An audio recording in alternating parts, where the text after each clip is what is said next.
NBC Sports.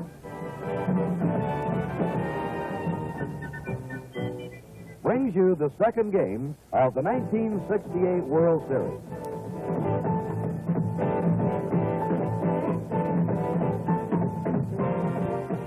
The Detroit Tigers versus the St. Louis Cardinals. Brought to you by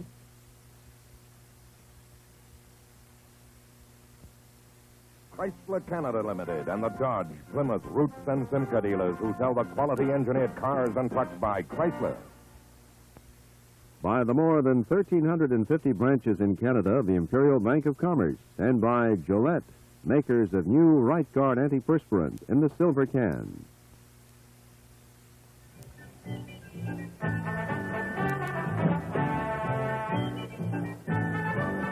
The Gateway Arch again.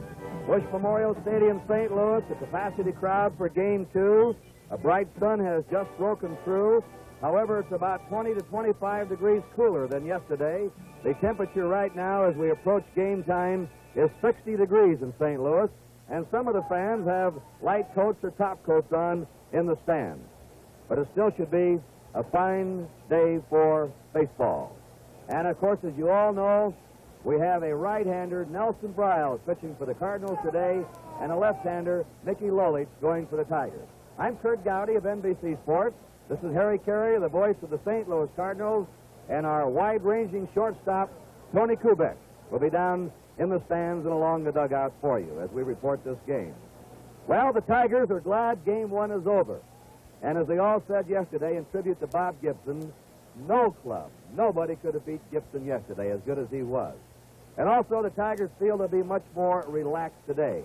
And Harry Carey, I think they do feel that they had some butterflies yesterday, and today they won't be as over-anxious, many of them playing in their first World Series game yesterday. That's true. They had to have a little bit of an effect on them.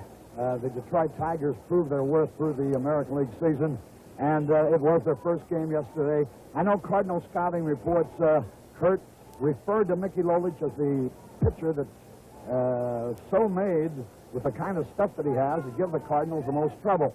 He, being a southpaw, will counteract the left-handed hitting strength of the Cardinal lineup with Brock and McCarver, and of course it keeps Roger Maris out of the lineup as Ron Davis will be playing right field. So the Cardinals have success during the season against left-handers, but against a good southpaw like Mickey Lolich, the Detroit Tigers, who I'm sure would be happy with an even break in the two games here in St. Louis before returning to their own ballpark in Detroit for the next three games, know that this is the one they have to win. All right, Harry, and right now, let's go down to the field. We're going to have the introduction of today's starting lineup.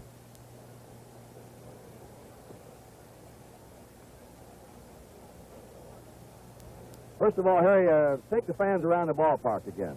All right, Kurt, we talked about it yesterday. The distances, of course, are uniform. Left field line, 330. Right field line, 330. 386 in each alley, and 414 straight away. As you see, and as you can tell, it'll be another capacity crowd, of course, of almost 55,000 paid.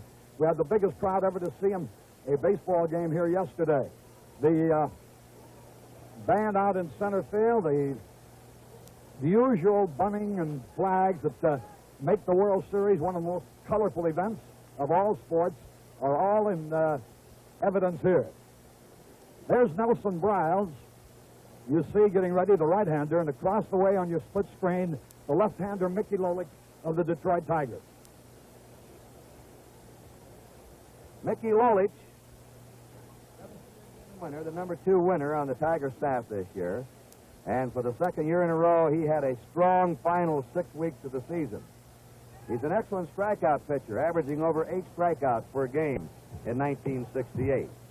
Nelson Briles was the number 2 winner on the Cardinals. He won 19. 25-year-old right-hander, lives in Carmichael, California. This is his second series start. He pitched a 5-2 complete game over the Red Sox in the third game of the 1967 series. A good control pitcher. Good afternoon, ladies and gentlemen. Here are the lineups for Game 2 of the 1968 World Series. First, the Detroit Tigers. Here is the manager of the Tigers, Mayo Smith.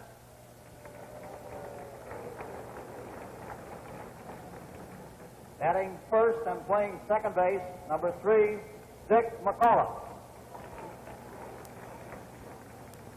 Batting second and playing shortstop, number 24, Mickey Stanley.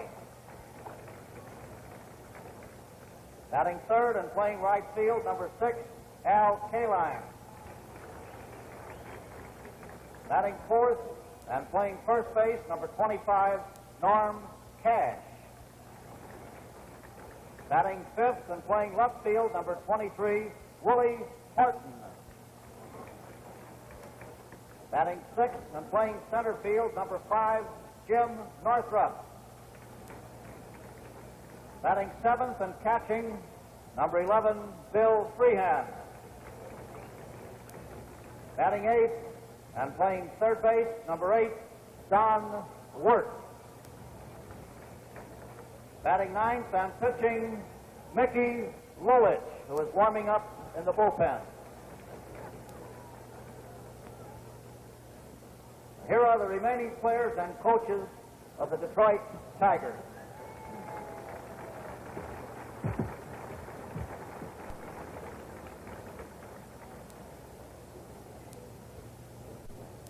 And now for the St. Louis Cardinals, here is manager Red Schoendienst.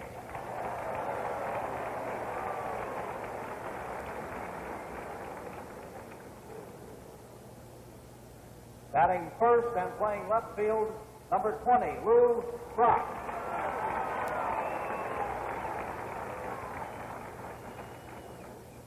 Batting second and playing second base, number 25, Julian Javier. Batting third and playing center field, number 21, Curt Flood. Batting fourth and playing first base, number 30, Orlando Cepeda. Batting fifth and playing third base, number 18, Mike Shannon. Batting sixth and catching, number 15, Tim McCarver. Batting seventh and playing right field, number 14, Ron Davis. Batting eighth and playing shortstop, number 27, Dal Maxwell. Batting ninth and pitching, Nelson Riles, who is warming up in the bullpen. Here are the remaining players and coaches of the St. Louis Cardinals.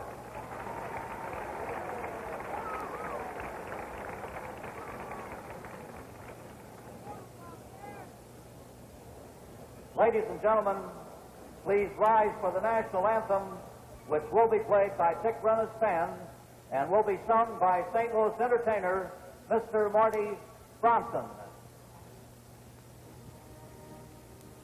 Oh, say can you see by the dawn's early light what so proudly we hailed as the twilight lands gleaming, whose broad stripes and bright stars through the perilous fight for the ramparts we watched were so gallantly streaming, and the rocket's red glare, the guns bursting in air, gave proof through the night that our flag was still there. Oh, say does that star-spangled banner yet wave?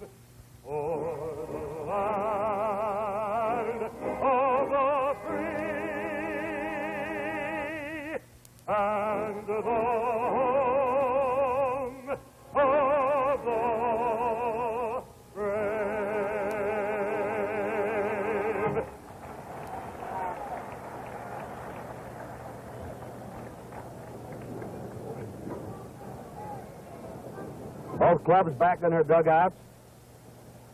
In a moment, the umpires will be moving out for the pregame meeting. Early stiff wind today. Right now it's blowing from home plate out towards second. It's a batter's breeze. The color guard, the band being cleared off the field in the center field area. The bullpen personnel are moving. The Cardinals down to the right center field bullpen and the Tigers to the left center field bullpen. And so the Tigers, who will be going home to open in Detroit Saturday, are hoping to get a split as they leave here. They'll be satisfied with that. And the Cardinals are hoping to have the big jump as they go on to Detroit. We'll see how it all comes out. This second game of the 1968 World Series is being brought to you from St. Louis as the Tigers meet the St. Louis Cardinals. Wherever you are, whatever you're doing, feel confident. Stay dry with new Right Guard Antiperspirant, a completely new product from Right Guard. Right Guard Antiperspirant is a new defense against perspiration. It contains a tested agent that checks perspiration wetness. Feel confident. Stay dry. Get new Right Guard Antiperspirant in the silver can. Give me a dozen lemon limes. What? Lemon limes. Look, I can give you lemons or limes, but there's no such thing as a lemon lime. No? Well, what do you call this? Gillette Foamy with lemon lime. Oh, smell it. It's not sweet like plain lime. The lemon keeps it tangy. See that? Gillette Foamy with lemon lime. Now could you give me a dozen lemon limes? Sure, mister.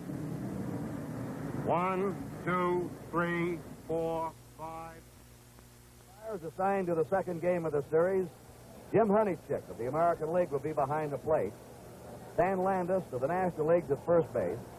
Bill Kinnaman of the American League at second base. Doug Harvey of the National League at third. Bill Haller of the American League will umpire the left field foul line. And Tom Gorman, who was behind the plate yesterday, will be umpiring the right field foul line. Red Schoendienst, the manager of the Cardinals, Mayo Smith, the manager of the Tigers. They exchanged the batting orders. And we pause briefly for station identification.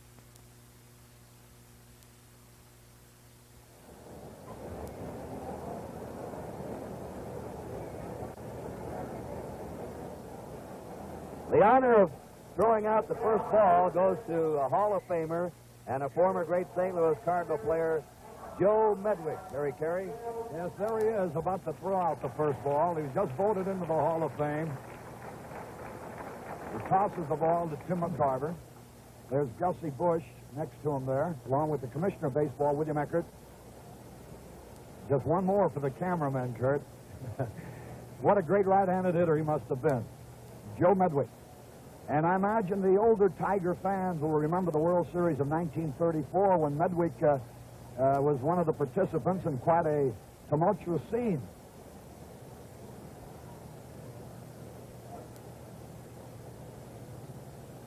Now, once again, the batting orders. You're keeping score along with us. For the visiting Tigers, leading off will be Dick McAuliffe at second base. Mickey Stanley's back at shortstop, batting second.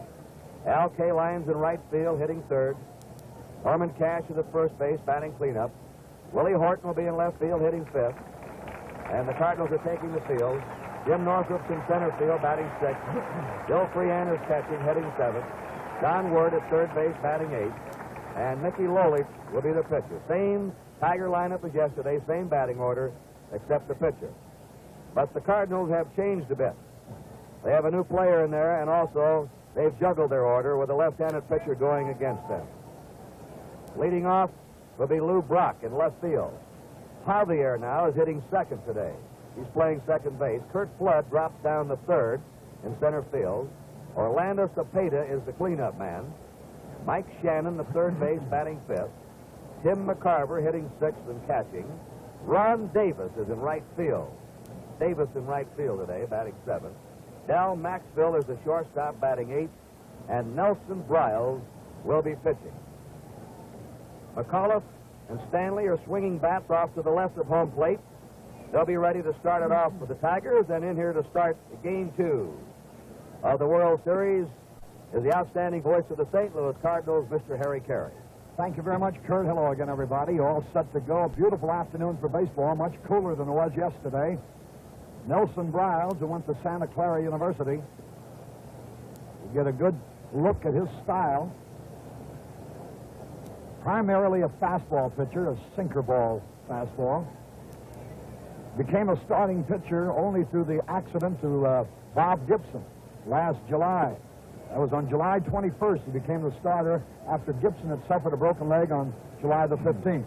And now he has become their number 2 pitcher, as he won 19 and lost 11 this past season with an earned run average of 2.80. Here's Dick McAuliffe, the fine second baseman of the Detroit Tigers. Hit .249 during the season with 16 home runs. A very aggressive leadoff man with a peculiar batting style that I know Tiger fans are very, very familiar with. There's a good shot, and you'll really appreciate his stance. The first pitch of the second game of the World Series is about to be thrown. And it's an off-speed curveball, a little bit low and inside. Now, there's a unusual opening pitch of a ball game, an off-speed curve. McAuliffe, good power. Fastball misses low. Briles is the type of pitcher who gives up a lot of hits. He allowed 251 hits and 244 innings this past season. Hot smash, but right at Cepeda. McAuliffe hit the ball very hard, but directly at Cepeda, and there's one away. McAuliffe ahead, 2 balls and no strikes. Ahead of the pitcher, got a good pitch to hit and hit it very hard, but right at Cepeda. That will bring up Mickey Stanley, the only man yesterday who had 2 hits. The Tiger shortstop.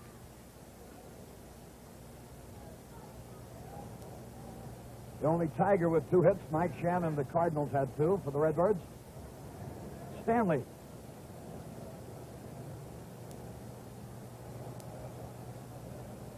Fastball is in there for a strike ball. There's Wally Moses coaching at first base.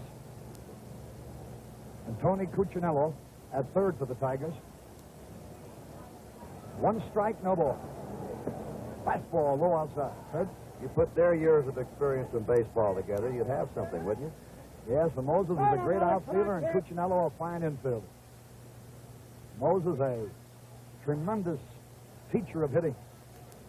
1 ball, 1 strike on Mickey Stanley. The fastball is in there. Strike 2 is called. Stanley, and I know he credits Wally Moses, improved his average 49 points over last season. And had a great month of September. 2 strikes and a ball on the right-handed batter. The defense is straight away. There's a fly ball, Davis in right field. 2 gone. Stanley flies to Davis in right. 2 up, 2 down. And one of the great stars now of baseball, Al Kaline. Played over 2,000 games in the Detroit uniform. He's the all-time Detroit home run leader. He had the best batting average of 287 this past season. Kaline had 1 hit yesterday, a double. Gave the Tigers a scoring chance. The curveball low and outside. Kaline, one of those rare ball players that doesn't know what it is to ever have a minor league uniform on. The curve in there. A sharp-breaking curveball. There's the pitch, Kurt, that Briles has trouble with. If his curveball isn't breaking, he usually is hit hard. Well, we'll see how it goes then, Harry. 1 ball, 1 strike. The fastball is in there. 2 strikes and a ball. Briles appeared in 2 games in last year's World Series. Won 1 game, relieved in another. Kaline had a good cut at a breaking ball that time, which Riles hung. Got away with the pitch as Kaline fouled it into the stand. 2 strikes and a ball.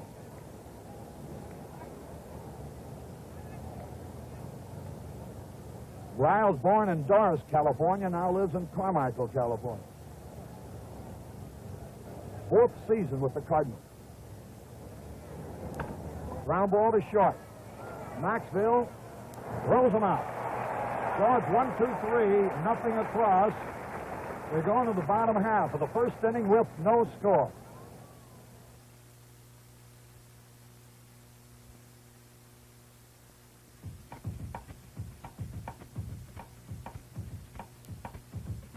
Just look what Plymouth up to now. The all-new Plymouth Fury for 1969.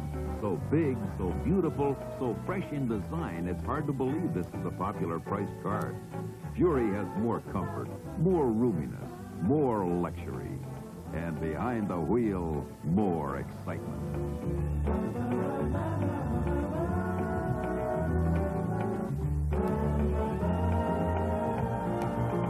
Just look what Plymouth up to now. The 1969 Plymouth Valiant, built to Chrysler standards of 6-passenger roominess and comfort. The Honest Compact.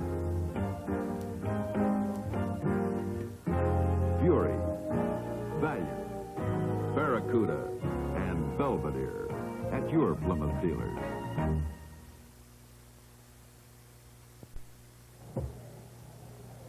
We go to the bottom of the first, and we get our first look at Mickey Lolich, who won 17 and lost 9 during the regular season. And he did some tremendous work in relief roles as well as starting. He's 28 years old. It was his 10th professional season. His earned run average this past year was 3.15. He is quick, he is competitive, and if he is right, he'll give anybody trouble.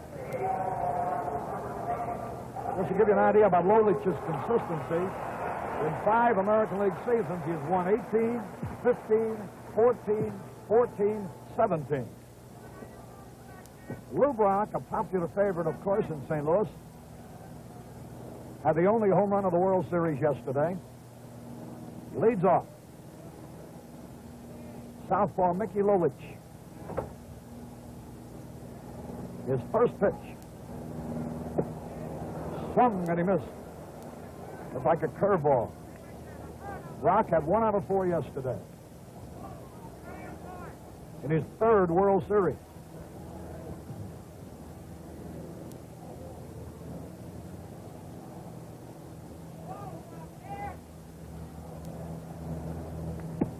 Good fastball. Strike 2. He buzzed that one in there. He's quick. Now he's shown us 2 pitches. One was a sharp breaking curveball for a strike swinging. The other one a blinding fastball taken for strike 2.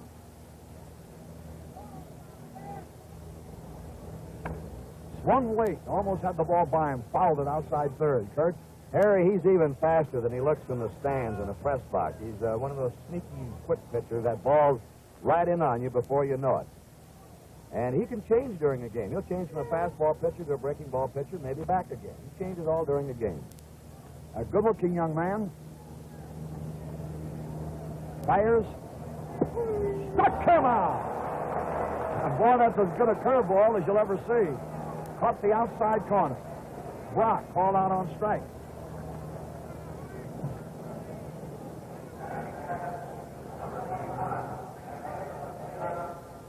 Julian Javier, who drove in 2 runs with a base hit yesterday in the 3-run inning that the Cardinals had against Denny McClain.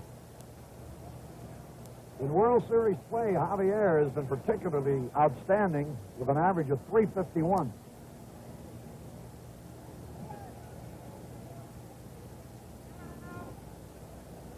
Now here's a fellow who, if he could bat against left-handers all the time, there's a wild one back to the screen. Javier hits left-handers much, much better than he does right-handers. There you see Dick Sisler coaching in first base for St. Louis. Joe Schultz, who it is reported will be the manager of the Seattle team of the American League. But that announcement will be made following the series. Javier waiting. Bouncing ball, base hit left field. Javier bounces a single to left. John Wirth, the third baseman, had no chance at all.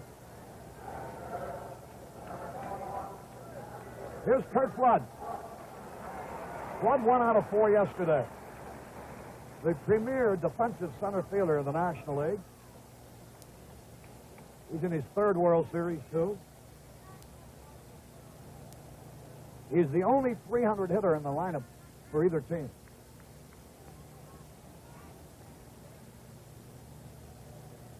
Javier is tying his shoelace. Could that be a tip-off that he might run? The Cardinals stole 3 bases yesterday. They like to move. Love the batter. Likes to hit the ball to the opposite field. Good curveball hitter.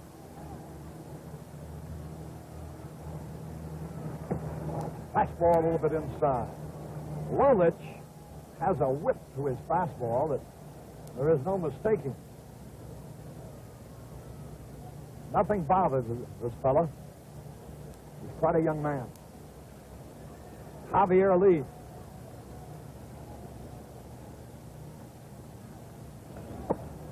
Started a swing, but he held up.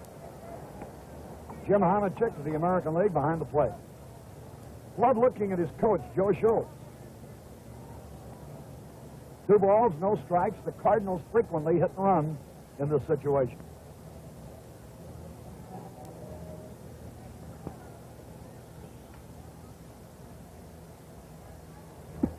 It's high, ball 3. And a murmur now, a reaction through the crowd as they visualize possibly a good first inning. With 1 out, Javier is single to left, and Flood is out in front of Lolich. 3 balls, no strikes.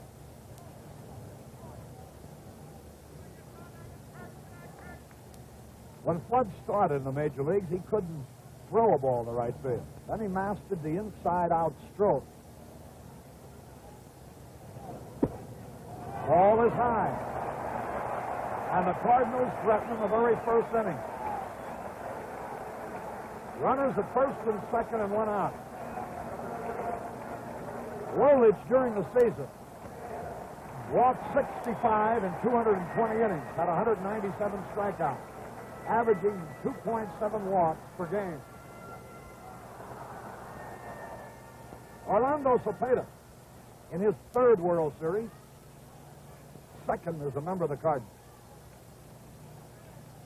Joe Sparma, a right-hander, is getting ready in the Detroit bullpen. Cepeda's never had a good World Series. He was hit with some 4 tries yesterday.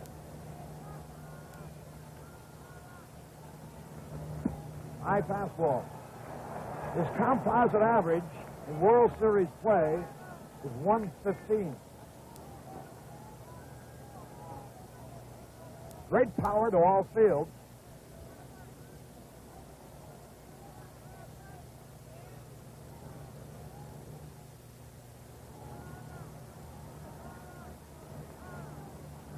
Curve of beauty in there. 1 ball, 1 strike.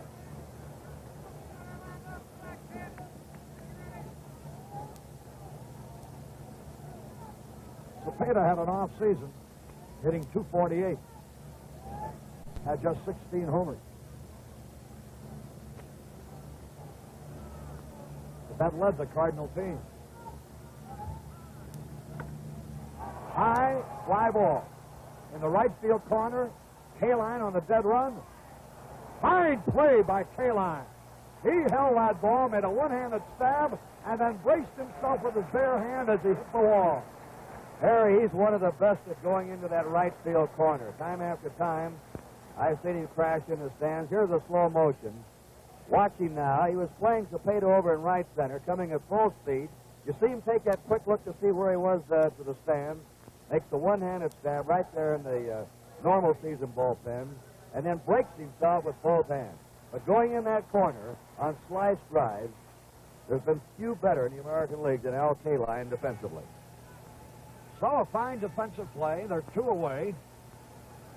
Caught that in the Cardinal bullpen. That is the bullpen during the regular season. During the series, they're out in the runways beyond the wall. Here's Mike Shannon, who started the scoring yesterday and led the Cardinal team during the season with runs batted in.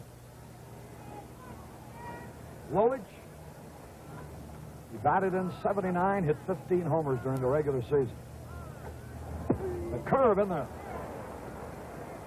For Mike Shannon, it's his 3rd World Series. With the exception of Ron Davis, all the Cardinals playing today have been in World Series competition.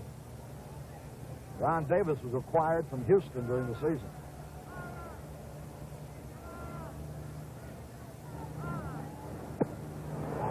Shannon had a cut, and it looked like it went around with one hand as if his wrist might be bothering him. I notice most of the ball players now wear gloves when they're batting. The old-timers scoff at that. 2 strikes, no ball.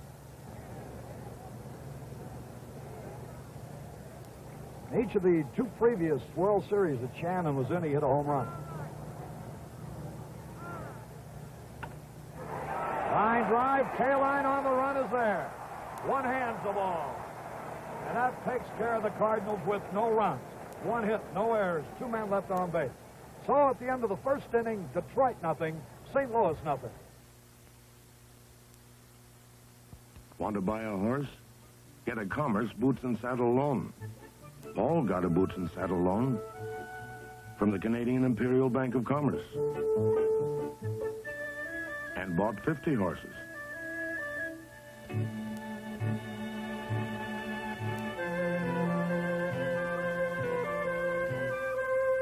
Elizabeth got a Commerce Boots and Saddle loan and bought 16 horses. Claude got a Commerce Boots and Saddle loan and built a horse.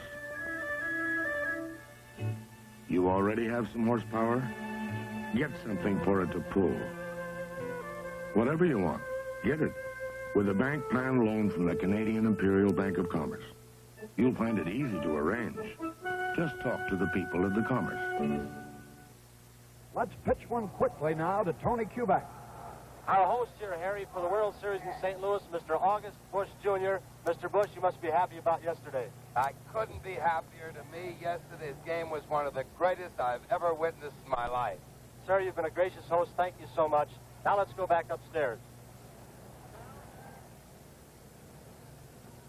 Norm Cash leads it off for the Tigers.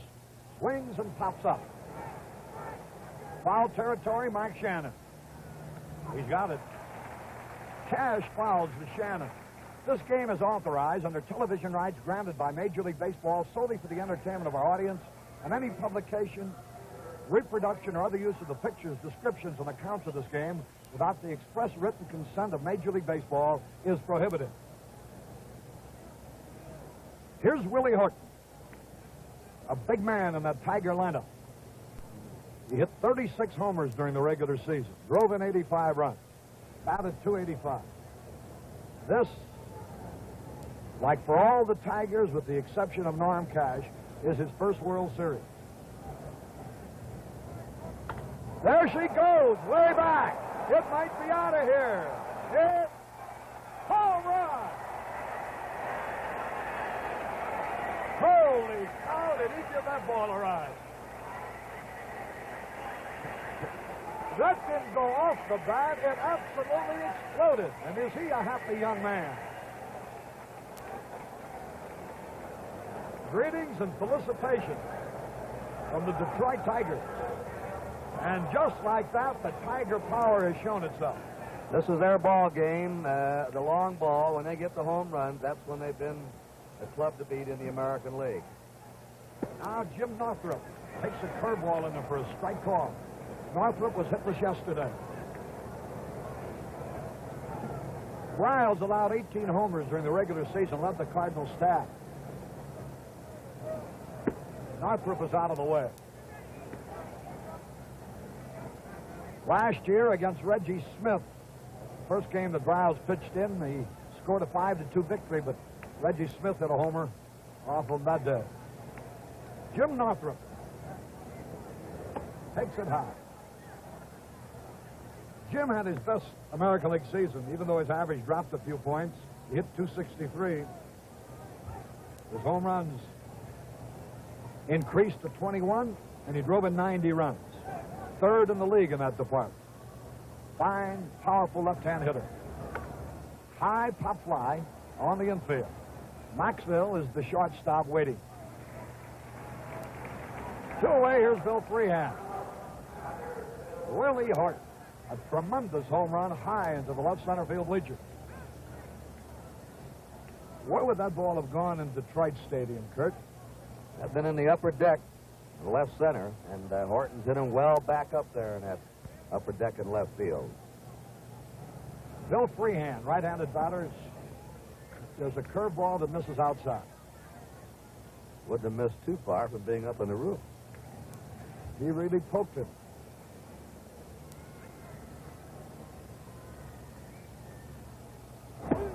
The curve is a beauty.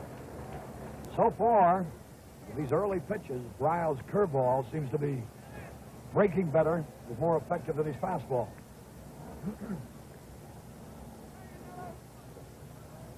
1-0 Detroit. Now each team is at a home run.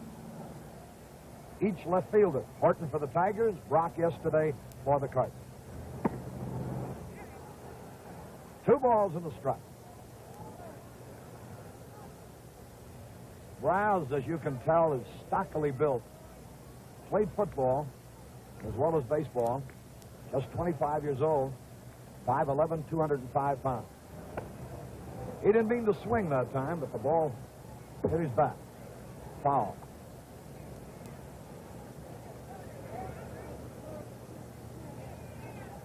Riles attended Santa Clara University, also Chico State College. He's a linguist, speaks several languages. He's an entertainer, plays several instruments. Struck him out. Fastball got the outside corner. 1 run, 1 hit, no errors, nobody left. At the end of an inning and a half, Detroit won, St. Louis nothing.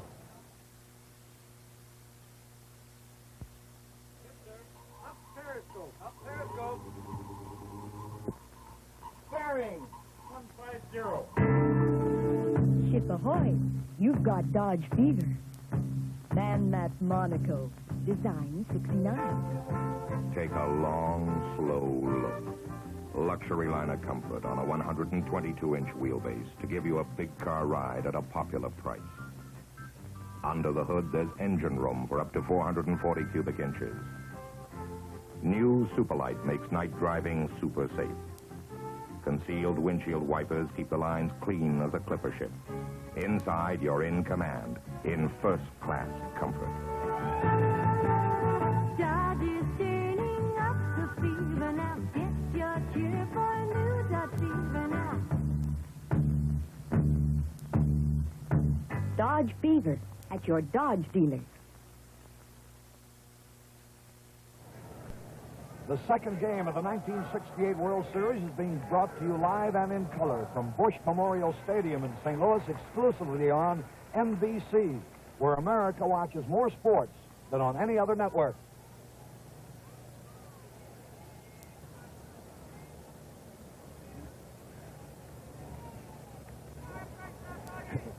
We saw a tiger and a redbird that time.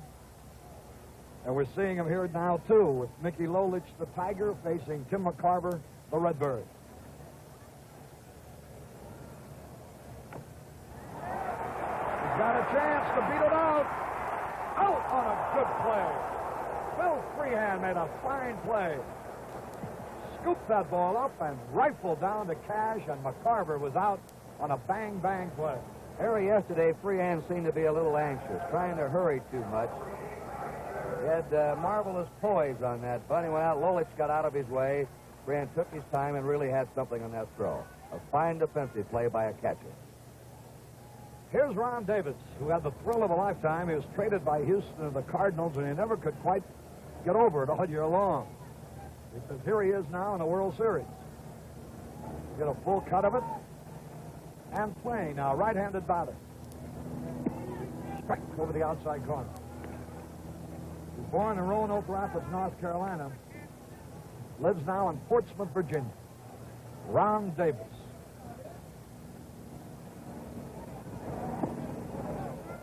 Curveball is low.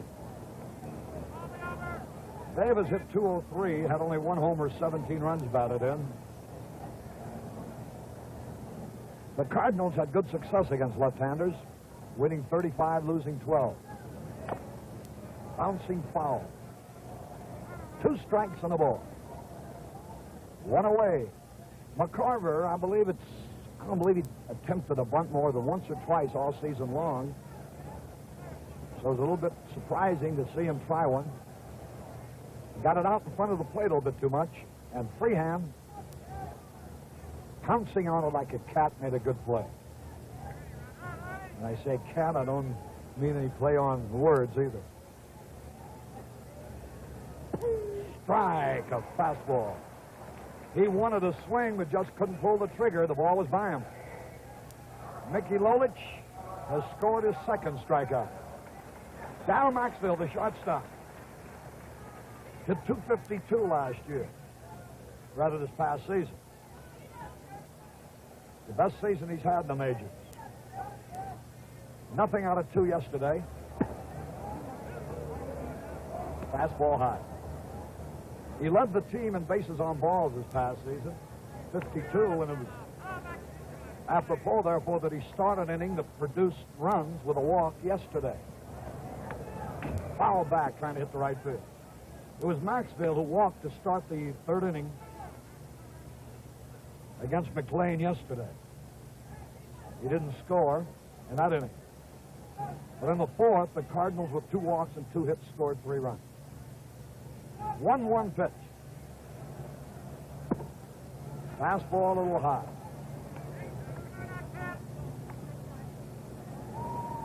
Riles allowed, as I mentioned, 18 home runs during the regular season. Lolich allowed 23. High fly ball should be an easy play. Northrup goes back. Had it traveled deeper than it appeared when it left the bat, so the wind must be fairly strong up there. 1, 2, 3, nothing across. At the end of 2 innings, the Tigers won, the Cardinals nothing. Wherever you are, whatever you're doing, feel confident. Stay dry with new Right Guard Antiperspirant, a completely new product from Right Guard. Right Guard Antiperspirant is a new defense against perspiration. It contains a tested agent that checks perspiration wetness. Feel confident. Stay dry. Get new Right Guard Antiperspirant in the silver can. Take razor in right hand. Right hand. Now press button A. You'd think to change your old Techmatic razor into our new adjustable Techmatic might be a big deal. But all you do is take out your old cartridge and put in our new one. It not only has all the advantages of the old Techmatic, but it now adjusts for a closer shave.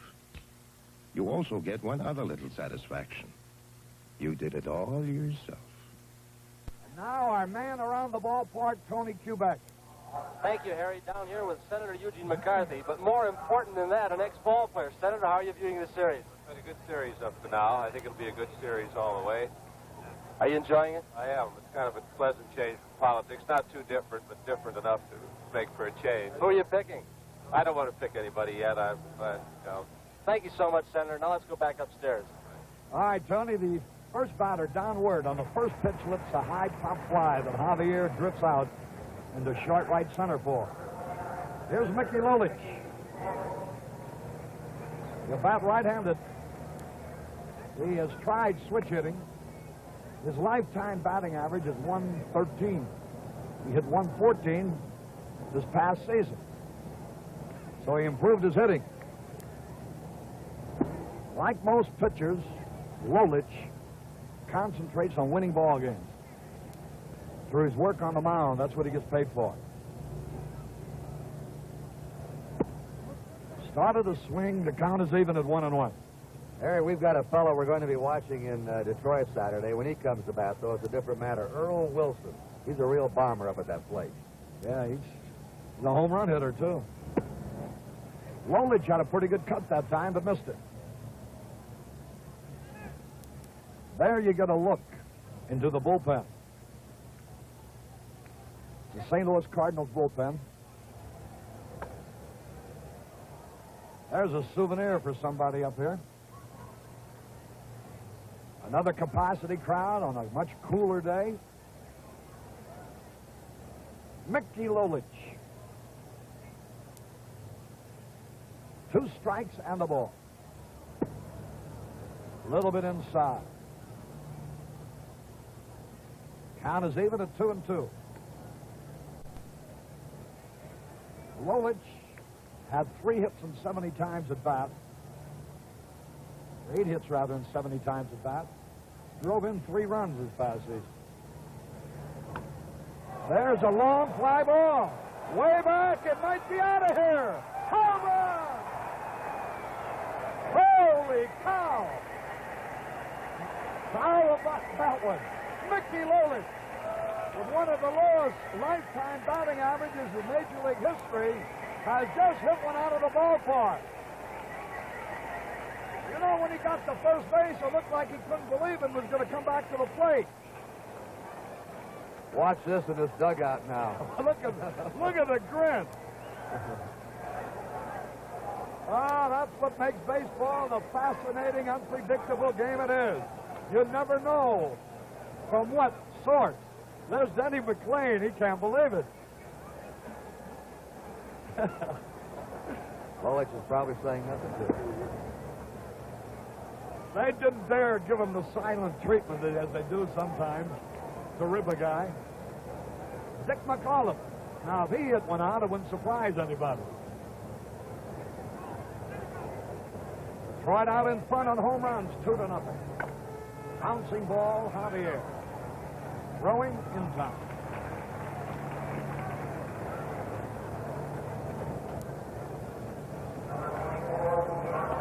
Here's Mickey Stanley, the shortstop. Certainly that was Lolich's Mayo Smith, the fine manager of the Tigers. In last year's World Series, 2 pitchers hit home runs. Jose Santiago of the Red Sox and Bob Gibson of the Cardinals. That has to be Lolich's first. Slow dribbler might beat it out. Shannon can't make a play, and Mickey Stanley has an infield hit. Shannon, for a converted outfielder, has become quite outstanding on that play.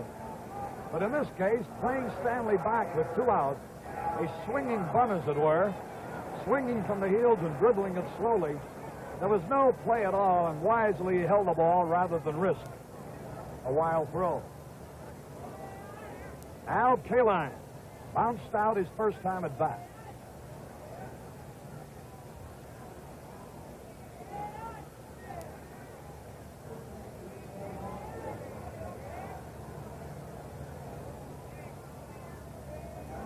Kaline bunts, foul. 1 strike and no ball. Mickey Lolich will be telling his grandchildren years from now all about that tremendous home run he hit. And with every telling, it will increase by 100 feet or so. 10 years from now, it'll be over the Gateway Arch. Well, we saw a pitcher make history yesterday, Bob Gibson, with 17 strikeouts. And we saw history made by Lolich so far as his career is concerned today. Al Kaline.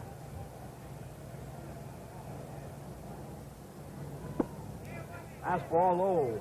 1 ball, 1 strike. I don't imagine Nelson Briles felt too badly about Horton hitting a homer, because Horton will hit homers against anybody, anywhere, anytime. But I don't think he's too happy about it. Lolich hitting one. The Tiger pitcher. You sure never know what's going to happen in a ball game. High fastball. Stanley gave it a fake down there at first base, as if he were breaking.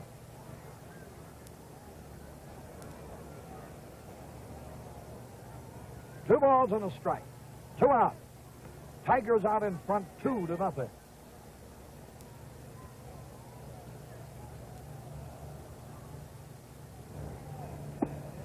Barely missed.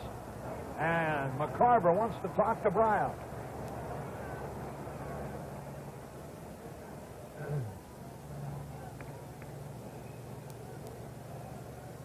Kaline, the Tigers' leading hitter during the season,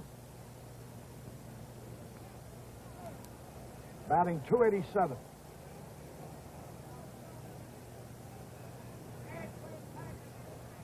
Described down through the years as the perfect ball player. Could do everything exceptionally. There goes the runner. Fouled out of play.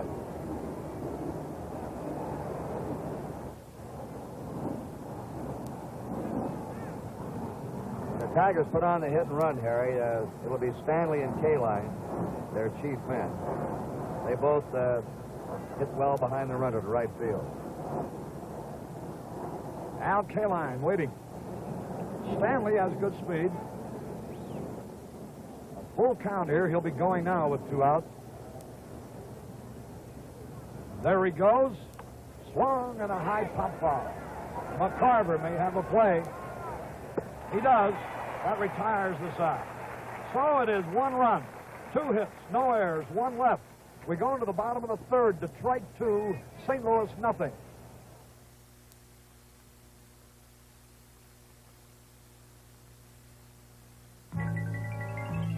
Just look what Plymouth's up to now. Meet the beautiful 1969 GTX, one of the exciting Plymouth Belvedere line that includes Roadrunner and Sports Satellite. GTX is all sport, all luxury and comfort. From any angle, GTX is a great-looking performance car at a down-to-earth price.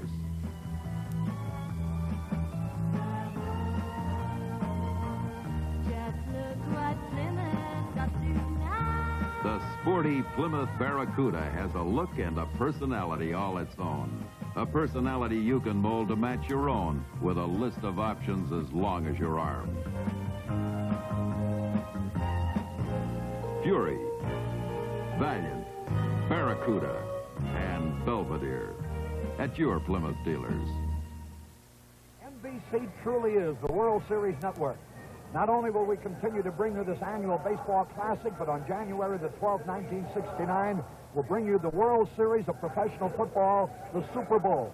Then in March, the NCAA Basketball Championships, the World Series of College Basketball, and then again next year, the World Series of Golf. All on the World Series Network, NBC. Cardinals trailing 2-0. Nelson Briles, the batter.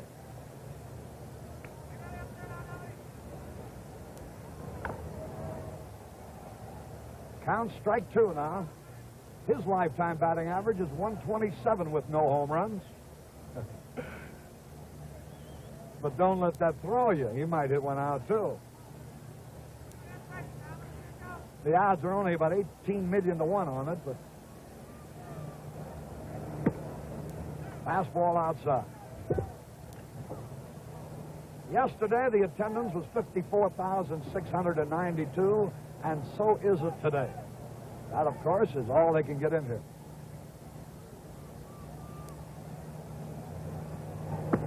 Struck him out. A good fastball. Number 3 for Mickey Lolich. Here's Lou Brock.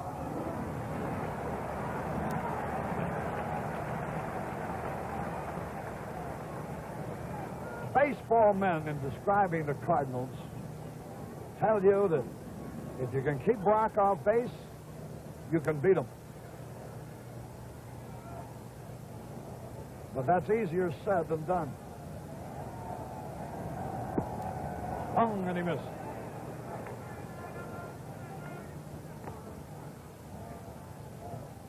Brock each year leads the Cardinal batters in strikeouts.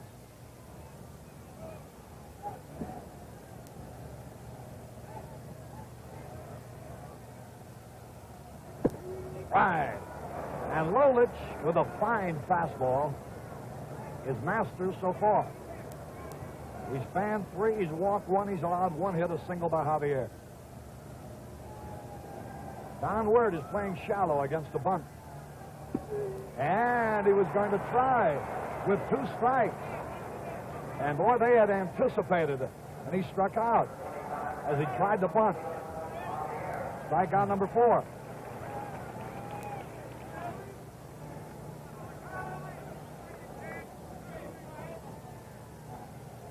The position play in the World Series isn't by accident. These teams, it's become quite a science now to scout your opponent in every department. And they know everything about every player, including what they eat for breakfast and what they do in the evening. Javier takes a curveball outside. I don't think the FBI could do a more thorough job than baseball scouts do.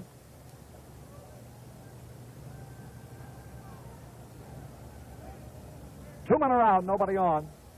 Detroit with home runs leads 2-0. Strike. Lolich has shown us, as Kurt had observed earlier, a fine live fastball and a good curveball. And he's had control. And when you add those ingredients, it means a pitcher who is tough to beat. 1 ball, 1 strike.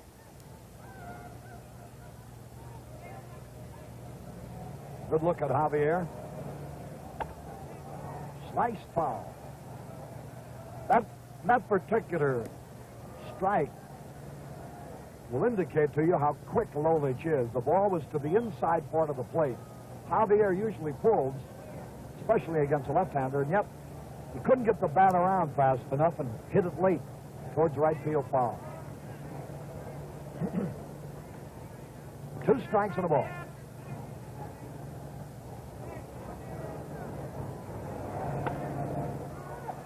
Pass work. Stanley knocks the ball down. Javier's going to try for second. Safe.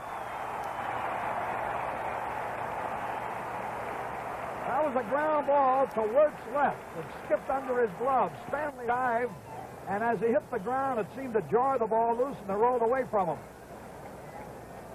The scores haven't indicated yet. It is a base hit.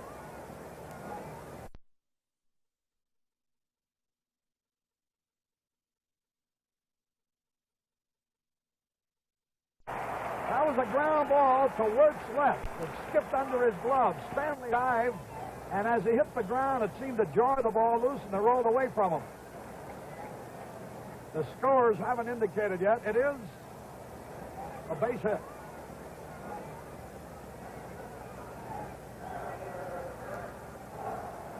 And an error on Stanley. A single and an error on Stanley.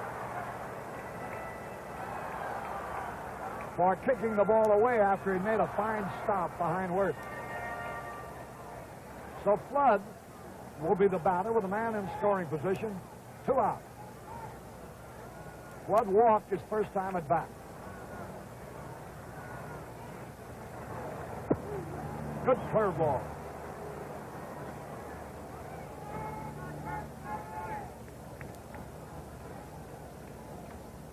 You know, Harry, it looked like Stanley caught his spikes in the turf out there when he dived for that ball. He actually made a fine stop, and it was hitting the ground to knock the ball out of his glove and away from him. Whoa, a beautiful change of pace, but just barely missed the strike zone. What deception he had on that one. You could see Flood doing a double take with the bat.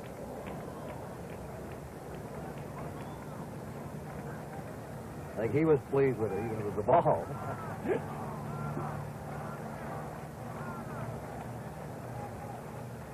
Ground ball. Second baseman up, throwing. In time. McAuliffe, a good play to his right. He had him played perfectly. No runs. One hit, one error, one left. At the end of 3, Detroit 2, St. Louis nothing. One of the world's great banks. Who do you have now, Tony Kubek? Harry Carey, one of the top sports announcers in the country, one of the top people, Joe Garagiola. Joe, the Tigers are showing what they're famous for, power right now. Power and a left-handed pitcher who won't scare too easily. Tony, I'm pretty happy about a home run. Joe Garagiola, thank you so much. Nice seeing you again. Nice to see you. Nice to be with a good hitter. Thank you. Oh, let's go back upstairs. With Kurt Gowdy and Tony Kubek, this is Harry Carey. We're in the top half of the 4th inning. Tigers are leading. Norm Cash, a base hit on the very first pitch. A solid line drive in the right field. And now here's Willie Horton, who started it all today with a tremendous sky-scraping home run. I thought was going to hit the scoreboard and landed just below. In his last 5 years, that was an amazing statistic on your screen. He has hit 139 home runs. Oh, you can emphasize that he is a home run hitter.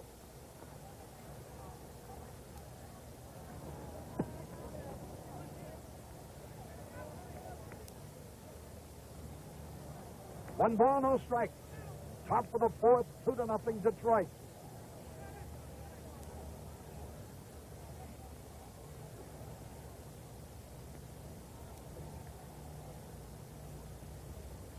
Cash, a lead. The fastball was high and tight. 2 balls, no strikes. You know, Bryles, if you've noticed, or we might call it to your attention, kicks off the mound in the fashion of Bob Gibson and is therefore not in position for balls hit back towards the mound. His momentum carries him to the first baseline. He isn't quite as quick in recovering his balance as Gibson is. High fly ball. Flood back. Near the wall, got it. That in Detroit would have been another home run.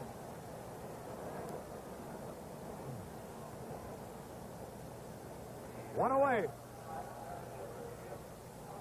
I tell you, if the Tigers did have any first-game jitters,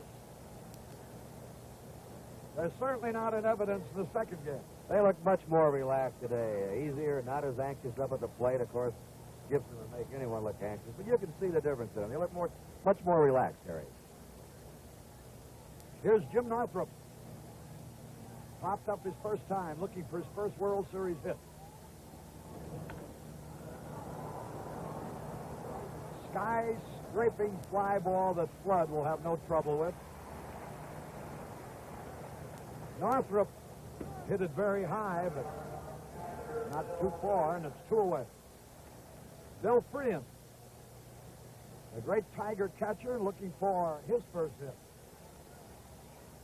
The official scorers here today and through the series are Jack Herman of the St. Louis Globe-Democrat, Watson Spolstra of the Detroit News, and George Cantor of the Detroit Free Press.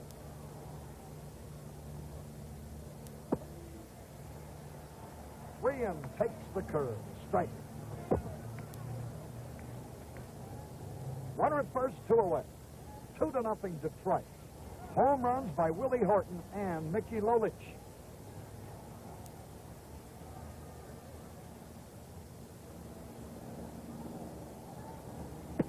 Fastball wide. I guess they were dancing in the street in Washington, Michigan, where Lolich resides, born in Portland, Oregon.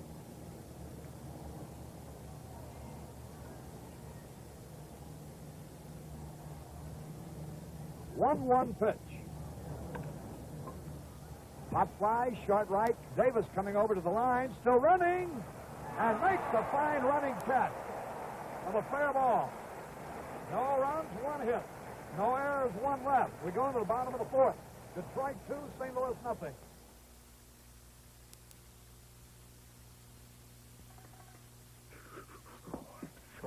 nervous. What if I got Dodge fever? Right in the middle of cutting this $2 million diamond. Some things just can't wait, like the Dodge Dart Swinger 340. Young, new compact with a wild new personality. The size, style, and look say it all. Please, I don't want to make a boo-boo. With bumblebee stripes, dual exhaust, 4 on the floor, and a new high-performance hood. What gives the Swinger its swing? 340 cubes of V8. Easy. Oh, no.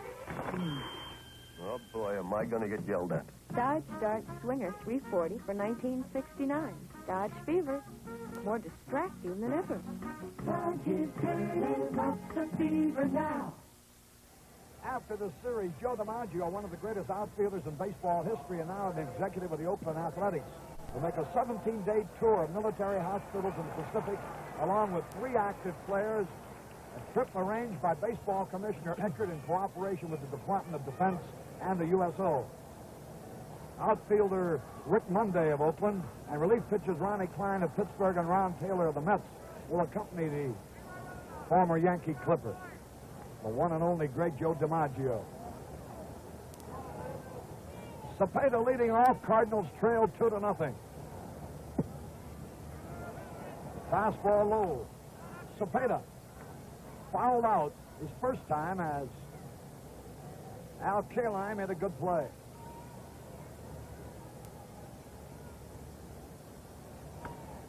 High pop foul out of play. Hey, that's right beyond the commissioner's box there. Monty Irvin, who works out of the commissioner's office, sitting down there.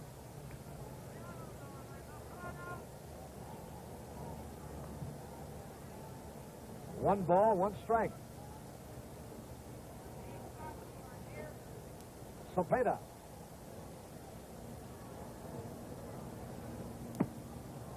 Outside. Orlando will be 31 years old. A national hero in Puerto Rico, where they're watching NBC's World Series coverage right now. All 3 balls and a strike. Bottom of the 4th. Detroit leading 2-0. Willie Horton homered in the 2nd. Mickey Lolich hit one in the 3rd. That's the story in a nutshell if you're just joining us.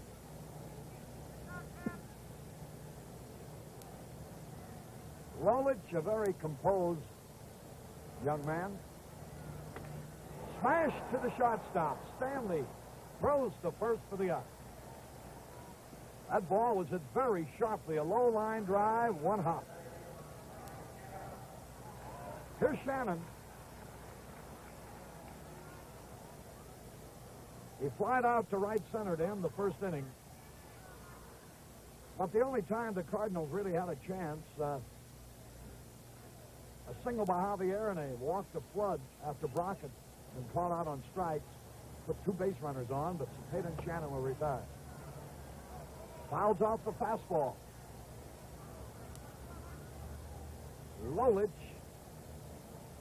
is doing it with the basics. Fine live fastball and a good sharp curve. Right. You could hear that one pop in the Freehan's glove. Mike Shannon, a native St. Louisan, great all-around athlete in high school and college. Didn't mean to swing, it was pulled. Slow dribbler, McAuliffe, good play. Shannon didn't want to swing. The ball hit his bat and trickled to McAuliffe. And McAuliffe very nimbly and gingerly raced in, picked the ball up, and flipped to first base. McCarver bunted in the 2nd inning, but was thrown out on a good play by Freehan.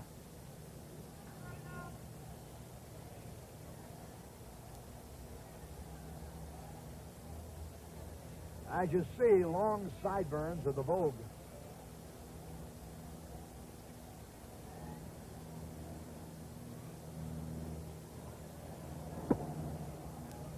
Some of these athletes sure have more hair on their sideburns than we have on our heads. Carver looks like an old Mississippi riverboat gambler. The pride of Memphis, Tennessee. Foul back. 1 ball, 1 strike.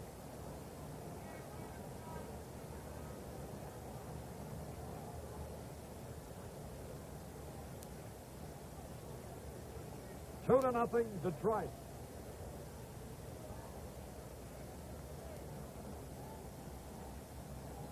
Jim attended Christian Brothers College in Memphis, also Memphis State. Hits a bouncing ball. McAuliffe in fast.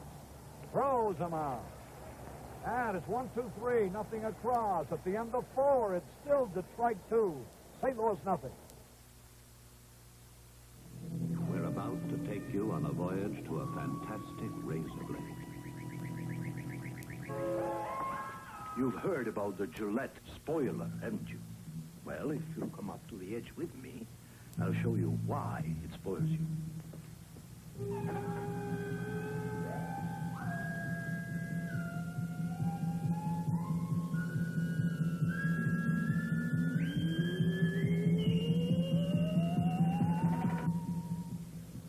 Baked onto the edge here is a miracle plastic coating that reduces the pull to a fraction. Every time you shave, you wear off a little of the coating. But after many shaves, the plastic film still covers the edge of the blade. The edge of cold steel doesn't touch your face. Gillette Super Stainless.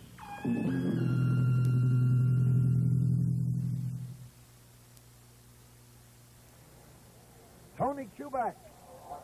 Yes, sir, Harry. We're down here with the mayor, Jerome Kavanaugh of the great city of Detroit. Mayor, this Tiger team has bounced back before. They're doing it again today. Tony, I'm much happier today. I think it's going to go 5 games. Tigers probably in 5. No, seriously, Tigers look a great deal better, especially with Gibson not pitching. Thank you so much, sir. We'll see you in Detroit. Let's go back upstairs. There is Don Wirt, Detroit's third baseman, taking the first pitch in there for a strike call. Wirt had a base hit yesterday, 1 out of 2. Popped up his first time against Bryle. The curveball outside. 2-0, Tigers out in front. You know, Lolich, there's a curveball that missed. As indicative of how good he is when he's right. During the season, he pitched 8 complete games. 4 were shutouts and 4 one-run games. 3 of those shutouts were late in the season.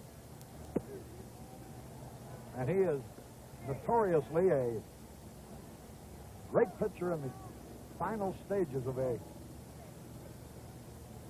campaign. 2 balls, 2 strikes. Into the dirt, all 3. The Tigers, while they would have naturally preferred to win every game, as the Cardinals do, I think their plan or their timetable was if they could break even here in St. Louis, they'd be in good shape going home. 3-2 pitch foul, out of play. There's manager Red Chandies with his #1 lieutenant, third base coach Joe Schultz. Red, a great second baseman during his playing days. They call him Huck Finn. Freckle face, red haired, and doesn't seem to have aged a day. Ball 4. We pause briefly for station identification.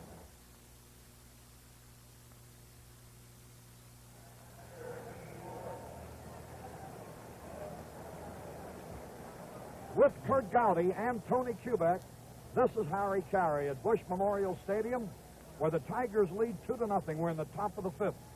Don Wirt has just walked, and home run hitting Mickey Lolich is the batter. He bunts. Cannon's got it barehanded, throws the second. Out on a close play.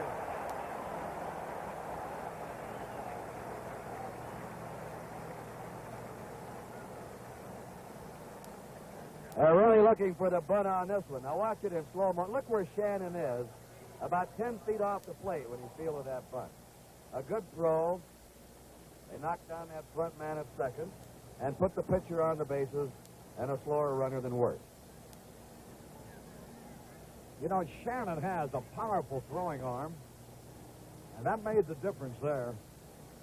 Now, there's a case of a perfect bunt by Lolich, but because of the defense, Shannon charging so, he turned a perfect bunt, which should have advanced the man, into a force out at second. Here's Dick McCullough. Bouncing ball. He's got a chance to beat it out. The save!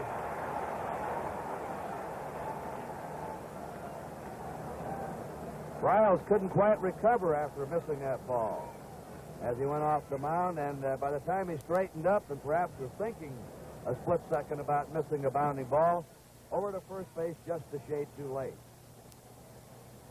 So now the Tigers already leading 2-0. Have runners at first and second with one out. McCarver walks out slowly to talk to Briles, which might indicate they want a little time to get their bullpen working.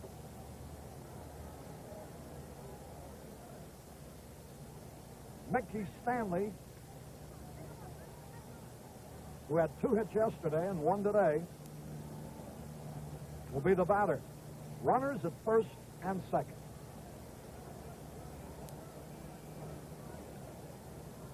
Tony Cuccinello yelling advice to Mickey Lolich, who's the runner at second base. Stanley digs in. And a fine season.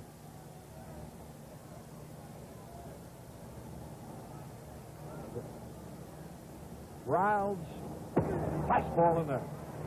I guess the best description of Mickey Stanley is that he's what they call a ball player's ball player. The ball players recognize his true worth better than anybody.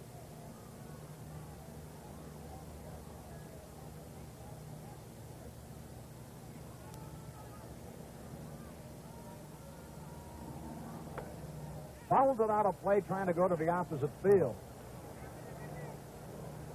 And I guess that's one phase, Kurt, that he improved his hitting through the tutelage of Wally Moses. He's learned to hit the ball the other way.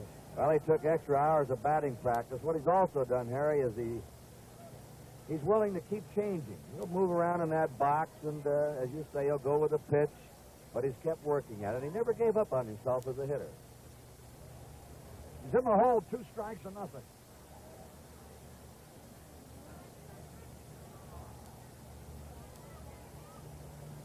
Curve is low. The Tigers in a spot here in the 5th where they could add runs.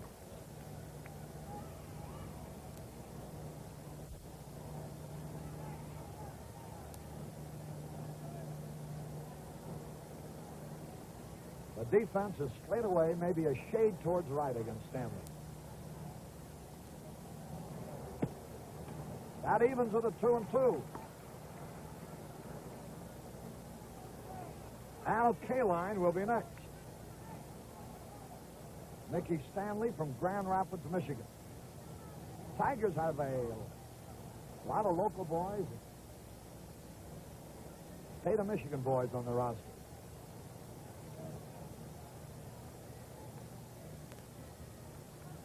Two pitch. Fouled it out of play again. A beautiful afternoon in St. Louis. Cooler than it was yesterday, but delightful. Tomorrow's a day off for travel.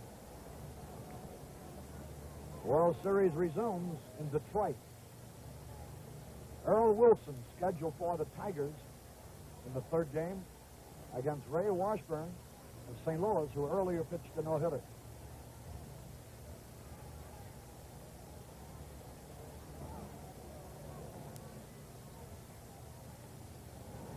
He struck him out.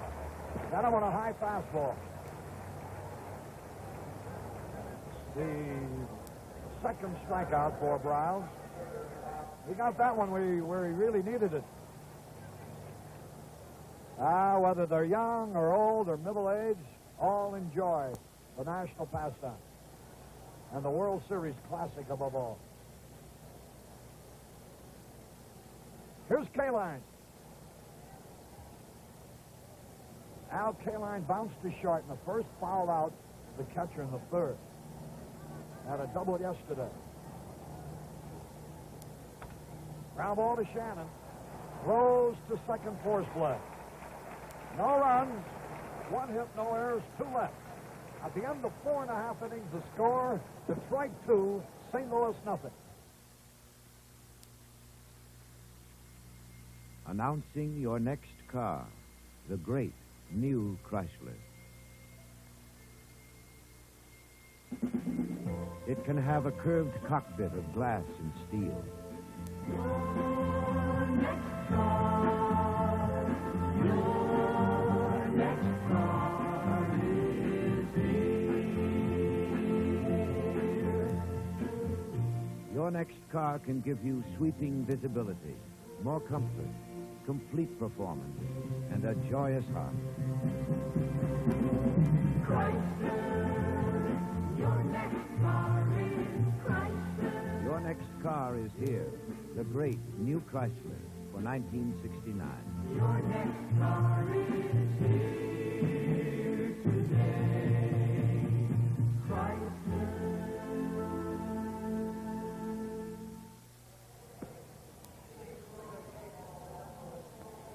We're going into the bottom half of the 5th inning. Detroit leading the St. Louis Cardinals 2-0.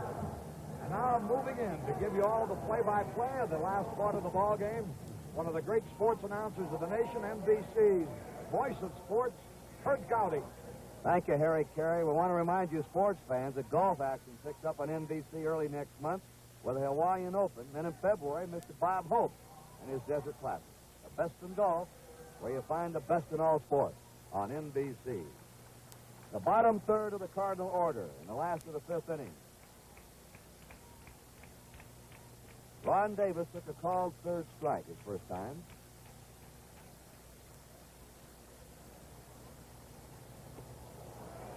He had to skip rope on that one.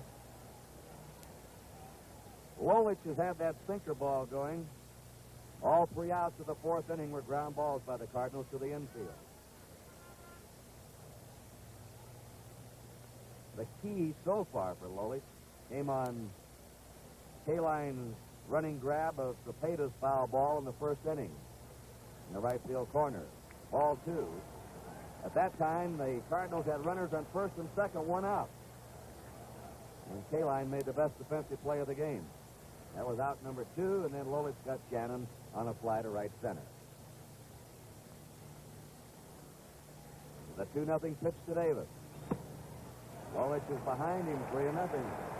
And the Cardinal fans now start that rhythmic clapping.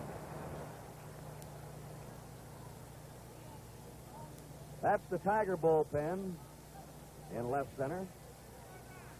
They had action there in the 1st inning. Joe Sparma started to warm up, but since then it's been quiet.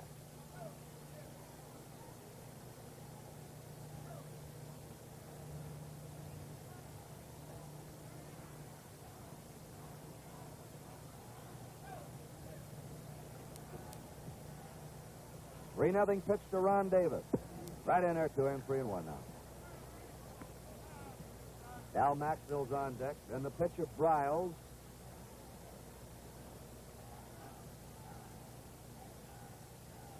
We'll see if the Cardinals make a move. The on-deck batter, Maxville. 3-1 delivery. Fly ball into deep left center. Willie Horton going back. Goes Northrup, and in the warning path, it's Jim Northrup. Well, that's the longest one the Cardinals have hit today, but it's an out here. Tiger Stadium is a deeper center field. It's 440. The straightaway center in Detroit. But it is a better hitter's ballpark. Down the left field line, left center, and right field. Park's a little bit bigger. Al Maxville flied out to center his first time. A the ball to him. Lolich keeps looking at the mound, as if there's something bothering him on his stride.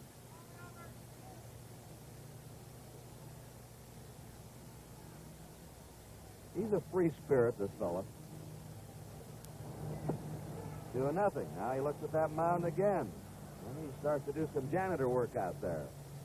You know, Kurt, talking to Denny McLean, he said that Bob Gibson must have a size 28 foot. He says that's how deep was the hole that his front foot dug into that mound, and when McLean would come off, it would bother him hitting that deep hole. I want to say something about Denny McLean. I've never heard a loser more gracious than he was yesterday, the way he praised Bob Gibson. He made a lot of friends winning 31 games and made even more. The type of loser he was. In there with a fastball, 2-1. He was a real pro. Mounds all have a different feel, even though they're all just about the same. There's just something about the texture or the level. The 2-1 pitch is hit hard to short. Stanley up with it, flips the throw over, and they're 2 down. And if this intense pressure that they were supposed to be putting on Stanley has bothered him, he hasn't shown at a shortstop or at the plate. He's played a very cool series so far. And that ball, you know, might have handcuffed even a fellow used to shortstop, but you saw him with a poise, take his time, and make the good throw to first. Well, with 2 down, nobody on, Briles is hitting now. Briles struck out his first time. There's that fastball in there for a strike. Lolich roars into Tiger Stadium on his motorcycle and roars out again. He has 5 motorcycles at home. Curveball, foul back. 0-2. He likes speed. Today he has it on his fastball. Tigers are leading. 2-0 last of the 5th.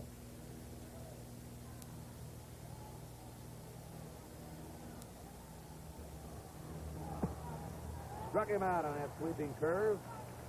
Another 1-2-3 inning for Lolich. And at the end of 5, it is still the Tigers 2 and the Cardinals 0. Once you get off the beaten track, weekend driving can be fun. Though sometimes the unexpected can happen, especially when your wife is with you. The chair that looked just like it matched Granny's set didn't, of course. But it's astonishing the number of things she's always wanted. She's never mentioned till now.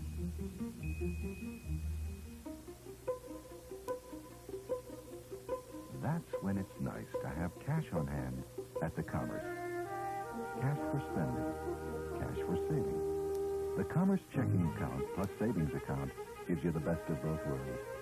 Lets a man be his own master. Yes, sir. Weekend drivers sometimes get an unexpected bonus, especially when they keep cash on hand. Keep cash on hand at the Commerce. We pause now for station identification. This is the CBC Television Network. That's on Saturday. It's going to be an hour earlier. It'll start at 12:30 Eastern Time, just before the 3rd game of the 1968 series. There's Mr. Joe Cronin and his wife Mildred. Joe, the president of the American League. Well, right now, his league's out in front. And he, like everyone else in this park yesterday, praised Bob Gibson. In the 6th inning, the Tigers will have Cash, Horton, and Northrup up against Briles. Here's the way the scoring has gone.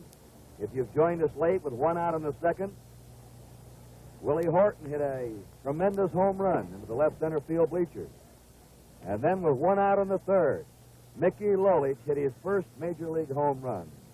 And that's been it. It's Tigers 2 and the Cardinals 0. Cash fouled out in the 2nd and hit a hanging curve in the 4th, a single to right field, the first pitch to him. Cash had a hot second half of the season. He caught fire with that bat. The only starter are the Tigers who's had previous World Series experience.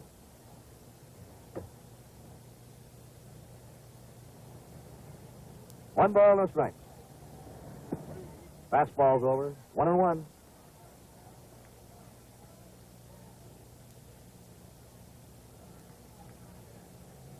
He usually pulls the ball. They're playing it way over to right field. Kurt Flood well in right center for him. There's a drive deep to right. Get a new ball out, Mr. Umpire. That one is gone. The third Tiger home run of the game.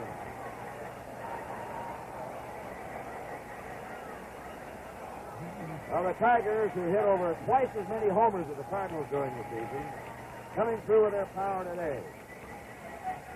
Yesterday it was the Cardinals' Bob Gibson and their speed. They stole 3 bases. And a different story this afternoon.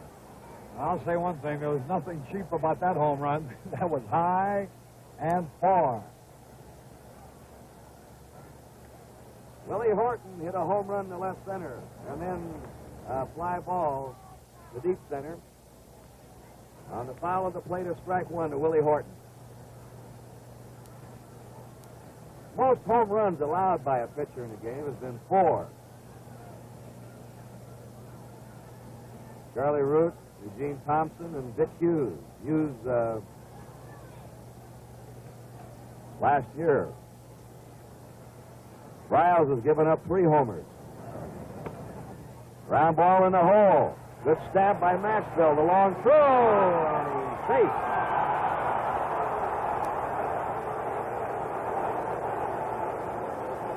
And the Cardinals arguing. Timber Carver, number 15. Stan Landis called the play at first.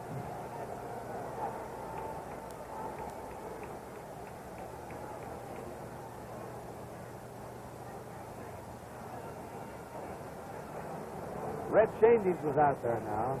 I think they're arguing about he didn't have control of the ball in his glove, Harry. I believe that's what it was, Kurt, that umpire Landis thought that Cepeda juggled the ball on the heel of his glove, that he didn't have complete possession. Red Shandies, the very mild-mannered man, right now, is irked as he goes back to that Cardinal dugout.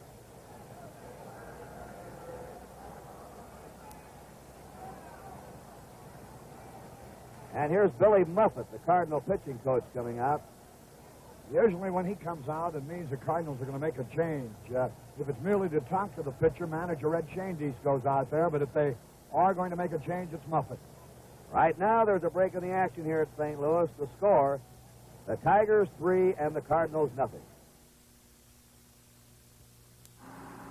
You see that statue?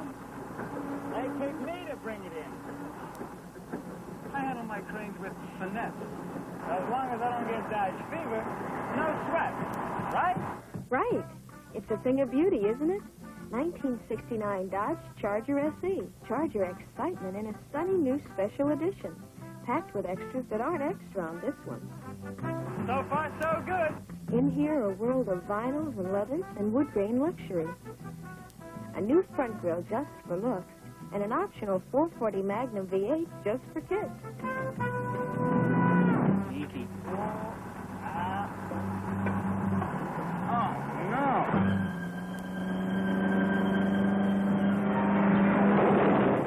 Charger's special edition for 1969.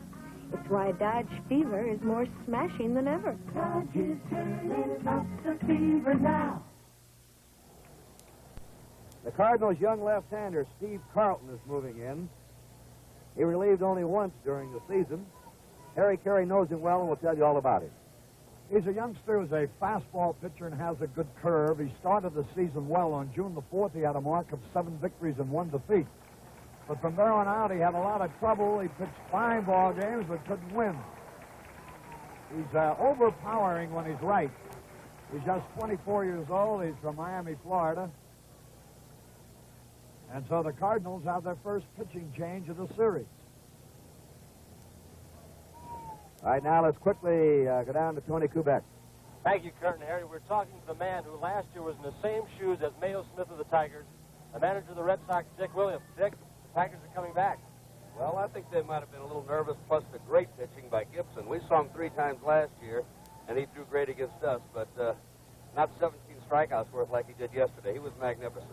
Dick, you've seen this Tiger ball club all this year and last year, and their forte, their main strength is power. They've shown that today, haven't they? Well, they've out-homered the Cardinals, I think, by over 100 home runs. They led our league in home runs, and anybody in the lineup can hit one out of the ballpark. And 3 runs, 3 home runs today, it tells their story. Dick, last year you had scouting reports, of course, the same as Mayo Smith did this year. If you were in Mayo Smith's shoes again right now, what would you tell them about the Cardinals? What would you say to do? What is their vulnerable point, if there are any?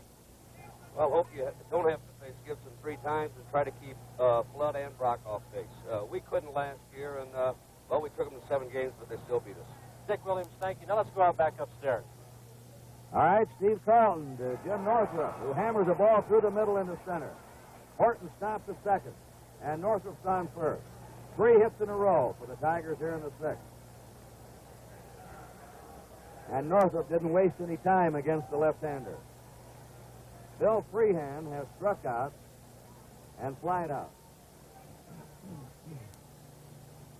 The Tigers now have 8 hits, and the Cardinals 2. Freehand looking for his first hit of the series.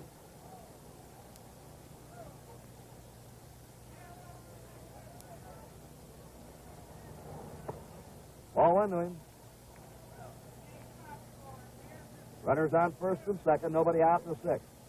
Steve Carlton, 23 years old, born in Miami, lives now in North Miami, Florida.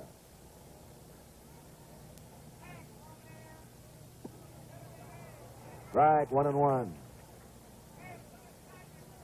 Willie Horton at second, Jim Northrop at first.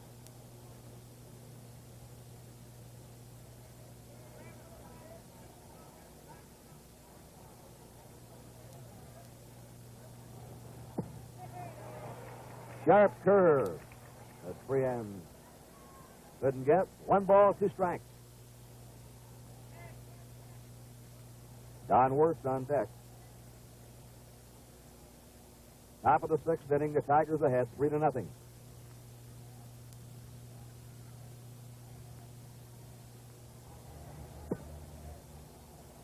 The low pitch makes the count 2-2.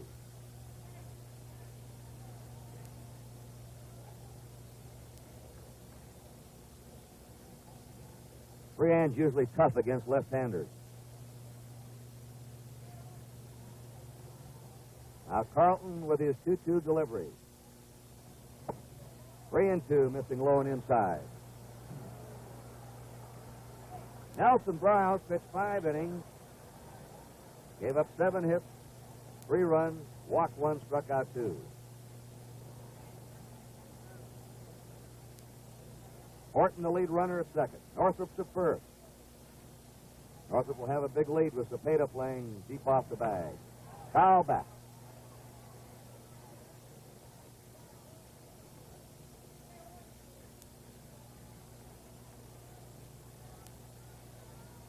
Sometimes this year, when a left-hander went, Freehand moved to first base with Jim Price going behind the plate. So they tried to keep Freehand's right-handed bat in there all the time. 3-2 pitch again. Foul ball back.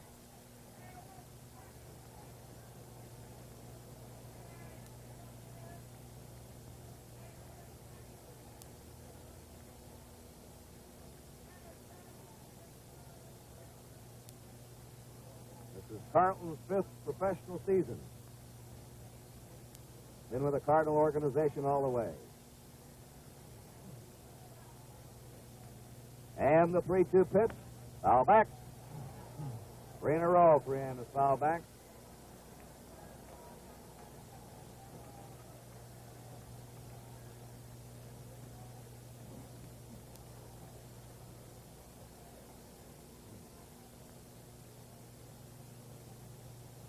The outfield is deep and straight away for him. Runners on first and second. Nobody out.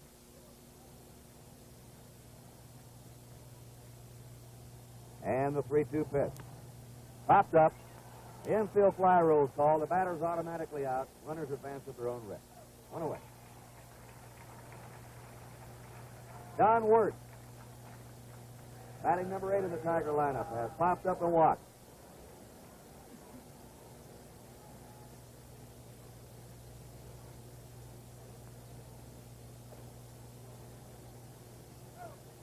He hit for a low batting average this year, but he still came up with some key hits.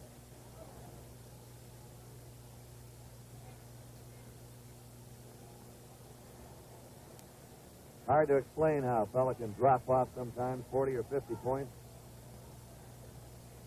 5 years in a row, he hit between 260 and 268. Then suddenly, boom, he's all the way down to 200. 1 ball, no strikes to him.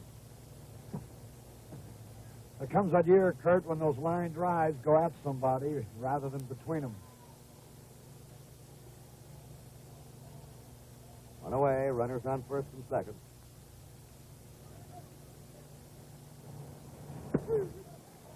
Carlton's over with a fastball, 1-1.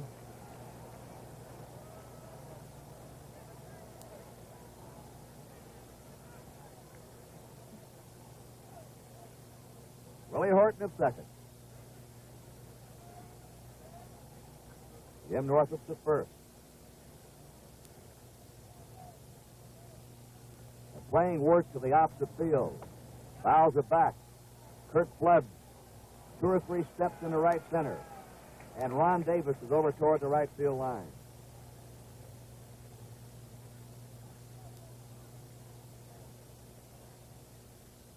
Right now, Steve Carlton has Wirt in the hole. 1 ball, 2 strikes.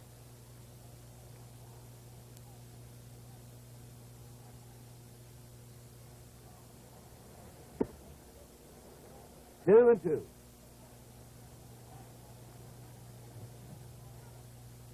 You notice that protector, not only the batting helmet, but down the flap over his left ear.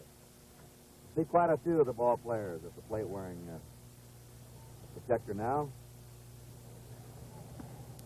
Change-up is high, 3-2. They're required to wear the batting helmet, but the side flap is to their decision. 1 out, 3-2 to Wirt.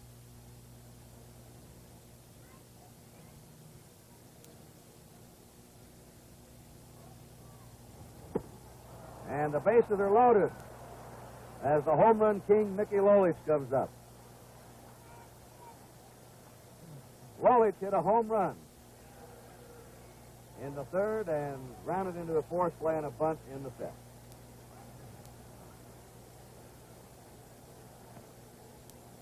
You know, Kurt, how much a part of this game pitching really is. Yesterday, it was all Cardinals because Gibson was superb on the mound. Today, it's been all the Detroit Tigers with Lolich being most effective. 1 out, the bases loaded. The Tigers leading 3-0 in the 6th inning. Fastball for a strike.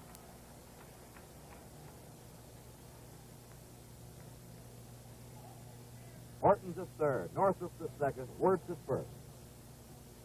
The infield shallow at first and third, and they're in just a couple of steps at short and second. Curve is over. Strike 2.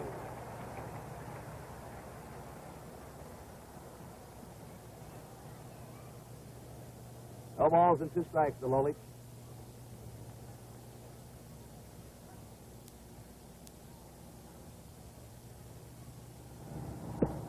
One and 2. Well, despite that home run, Harry, the outfield is still not too deep for him.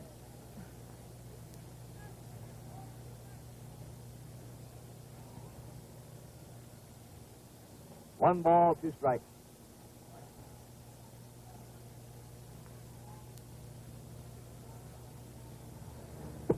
Struck him out on a fastball. That makes it 2 down. Brings up the top of the Tiger batting order and Dick McCullough. He's grounded out twice and had an infield hit. Now the Cardinals back up in the infield for the big out.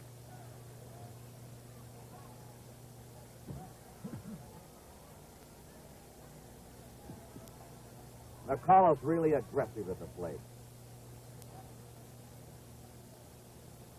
He led the American League in runs scored.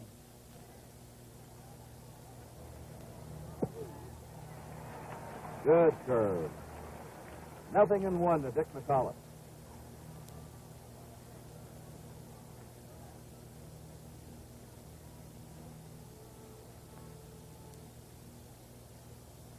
Three men on, two down. And the one-strike pitch. High this time, 1-1. The breeze, we'll mention it again, is blowing from first to third. And sometimes from home plate toward second. And it's a fairly stiff one. Balls it in the air toward left center and left field today have been given a boost. Foul back, 1-2.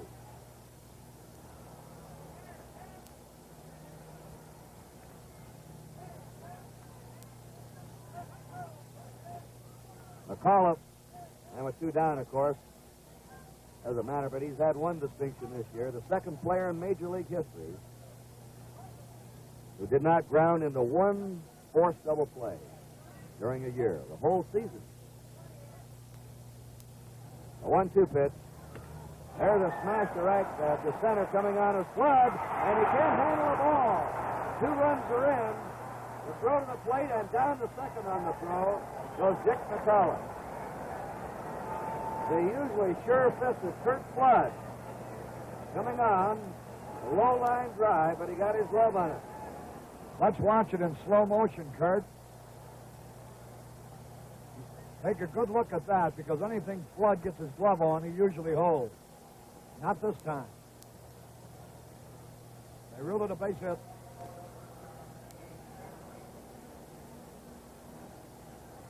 A base hit has been scored for McAuliffe. He'll get credit for 2 RBIs. Don Wirtz at third. On the throw-in, McAuliffe went down to second. And Mickey Stanley takes ball 1. So the Tigers lead now 5-0.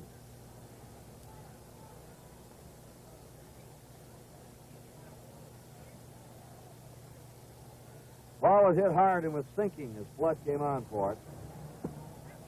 Inside to him, 2-0. Kaline on deck. The Tigers now have out-hit the Cardinals 9-2. And Al Kaline.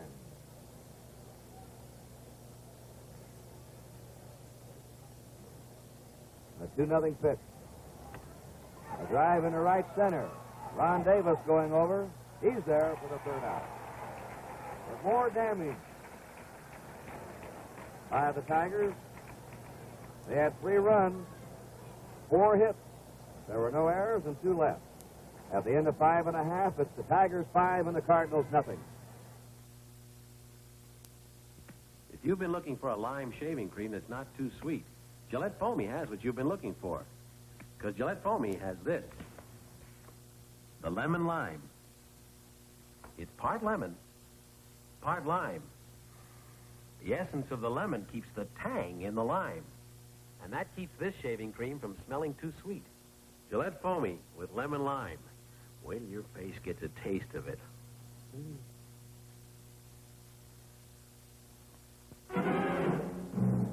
Introducing the sporty new 1969 Gillette Techmatic Razor. The fabulous razor band and the dramatically light touch are still standard equipment. But this year's model has one bold new feature. A little dial you can adjust to give yourself a closer shave. We call it the adjustable Gillette Techmatic. This Sunday, we'll bring an outstanding sports doubleheader your way at 12:30 Eastern Time, the World Series, and then American Football League action, 3 regional telecasts, Boston and Oakland, Miami at Houston, and Cincinnati at Denver. Incidentally, on Sunday, it's scheduled again, Gibson against McLean.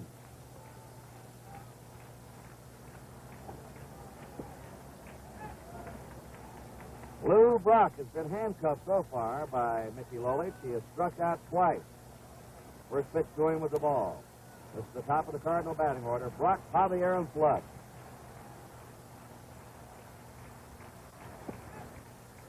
Outside to him, ball 2. 5 runs, 9 hits for the Tigers. No runs, 2 hits for the Cardinals.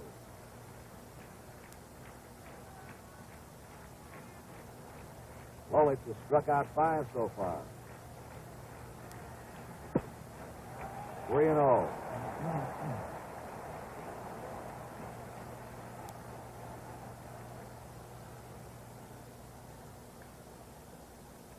There are players built for speed as Brock. He just looks like a whippet. That lean body. The 3-0 pitch. He's on. That's the second walk given up by Lolich. And now Javier's up. Javier's had 2 hits. Single to left and an infield hit.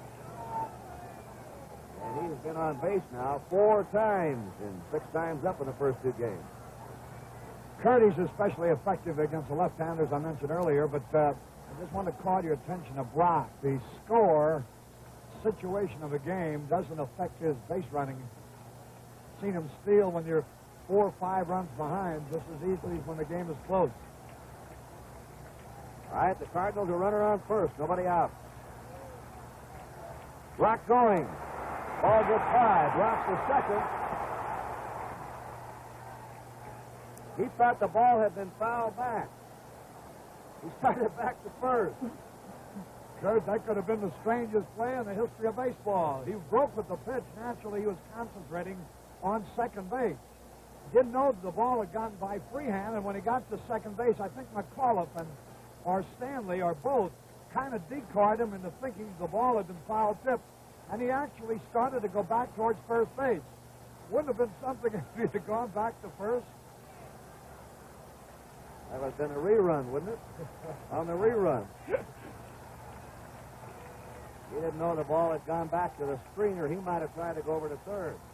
So Brock on second. He gets credit for a stolen base. Stole a base yesterday.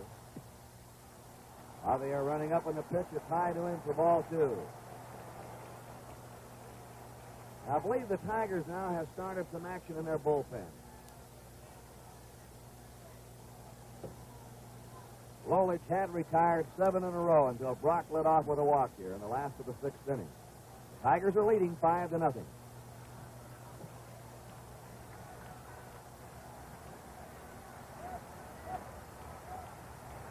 The 2-0 pitch, right in there to him for a strike. 2-1.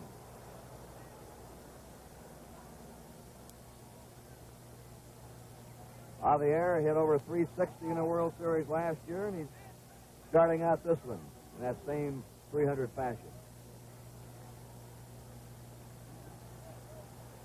Brock and Javier were the leading Cardinal batters last year against the Red Sox. 2-1's the count.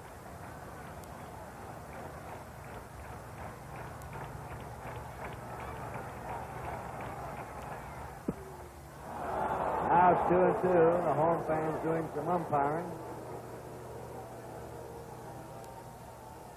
Brock at second, nobody out. Bright sunny day.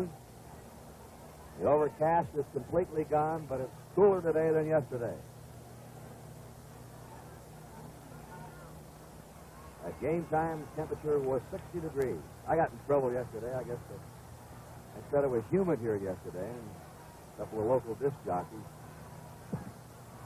thought I was wrong. Wasn't it humid? I mean, well, they were in their studios where it was air conditioned. It was mighty humid yesterday, Kurt. The 2-2 pitch struck him out on a high fastball. Strikeout number 6 for Lolich.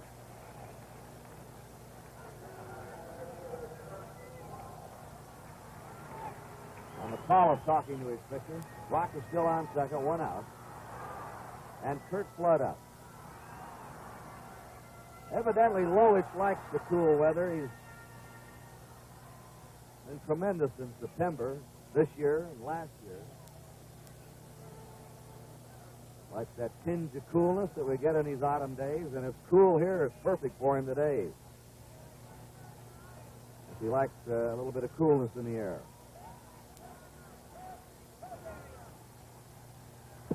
Curve is over to Flood. No balls and 1 strike.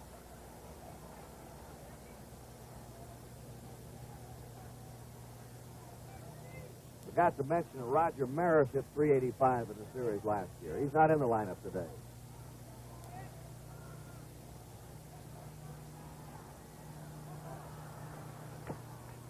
Joffer hits to Lolich, and he can't make a play. His feet gave way. Fast man going to first anyway. He very wisely held on to that ball. He could have thrown it away. It's an infield hit for Curt Flood. The Cardinals have runners on first and third, one out. This is the first time they've had a man at third base in the game. Now here's the cleanup batter, Orlando Cepeda. Foul out to K-line on a beautiful running catch in the first. Hit the ball hard, but right at the shortstop in the fourth.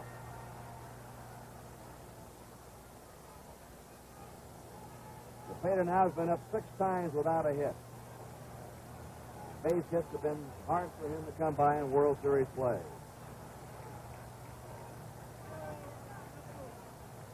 They're deep and straight away for him.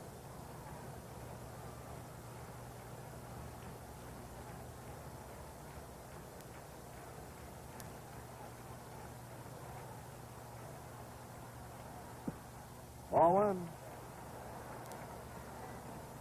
The two Cardinal speedsters on the bases. Rock at third, Flood at first. One away.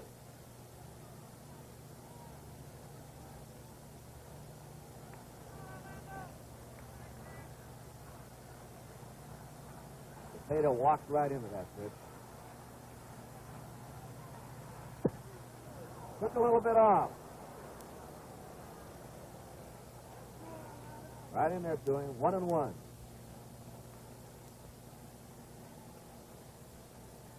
Rock at third, Flood at first. The count 1-1 to Cepeda.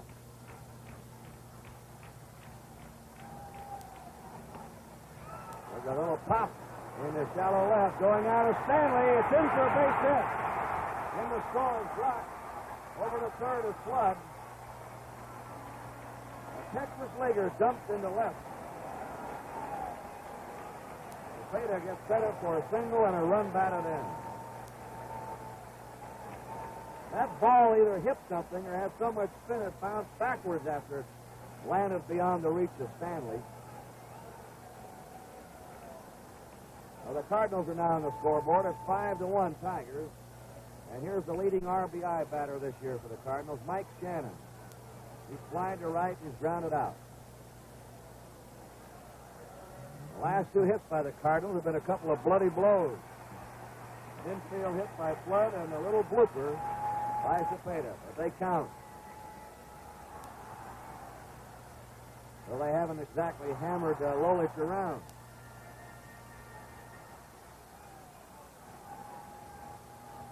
One out, runners on first and third. 5-1 Tigers. Ground ball to Stanley. Good pickup. 1 over and 2. Mickey Stanley, a converted center fielder, starting a big double play for Lolich and the Tigers. In the 6th, 1 run for the Cardinals. 2 hits, there were no errors, and 1 man left. At the end of 6, it's the Tigers 5 and the Cardinals 1. Where are you, Tony? Tony Kubek. Thank you, Mr. Craig Smith, Alexis Smith, Craig Stevens. Right. How are you enjoying the game? Wonderful. Fascinating game today. Having a wonderful time. Alexis, nice to see you. Thank you very much. It's wonderful to be here. Very exciting. Thank you so much. Let's go on back upstairs. Al Kaline leading off. Kaline fouls it back. Kaline is grounded out, fouled out, hit into a fourth play. It's the heart of the Tiger batting order here in the 7th. Kaline, Cash, and Horton.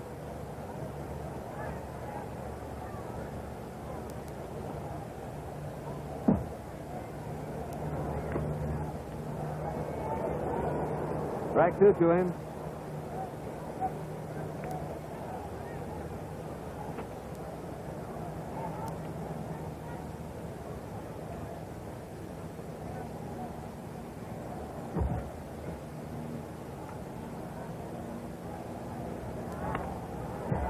Ball hit sharply by the shortstop in the center field. The big turn he holds, that's 10 hits. Ball got away, and Carlton, the pitcher, had to come up with it. 10 hits for the Tigers now, 4 for the Cardinals.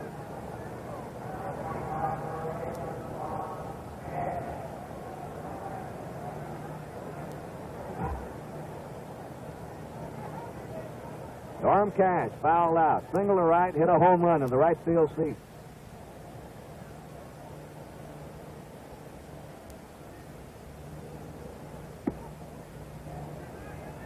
Pitch is high to him for a ball.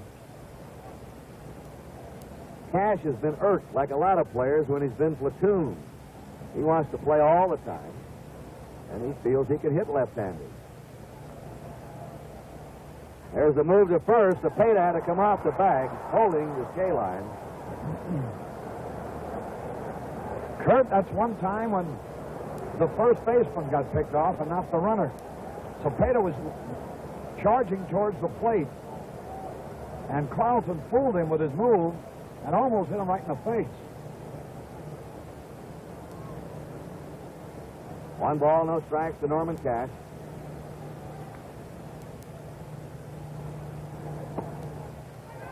2-0.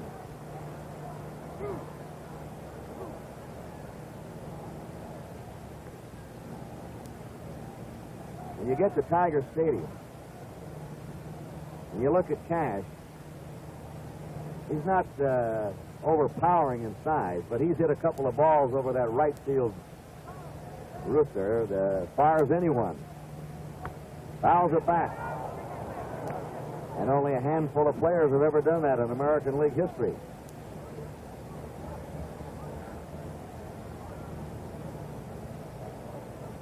Al Kaline, an excellent base runner at first base.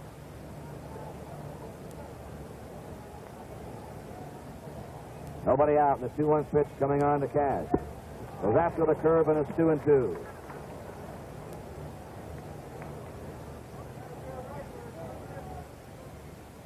Well, only in the first inning have the Tigers failed to hit. They went down 1-2-3 then. But since then, they're chipping away with base hits each inning. Foul back.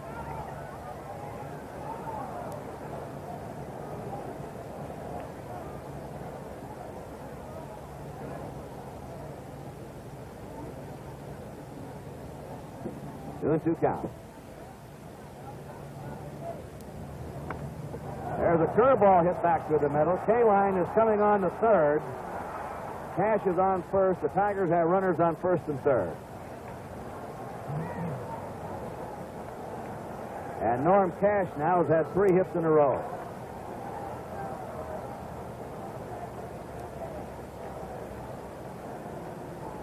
Willie Horton hit a mammoth home run. Here's the pitching coach, Billy Muffet, coming out. Flied on the warning pass in the 4th into deep left center and had an infield hit in the 6th. And Bill Muffet is calling for a new pitcher out of the Cardinal bullpen. It's certainly a different ball game, Kurt. Yesterday, the Cardinals out in front all the way behind Gibson. Today, St. Louis hasn't been able to do too much right, and the Tigers can't make a mistake. All right, Harry, and there's a break in the action here at St. Louis with a score. Detroit Tigers 5, the St. Louis Cardinals 1.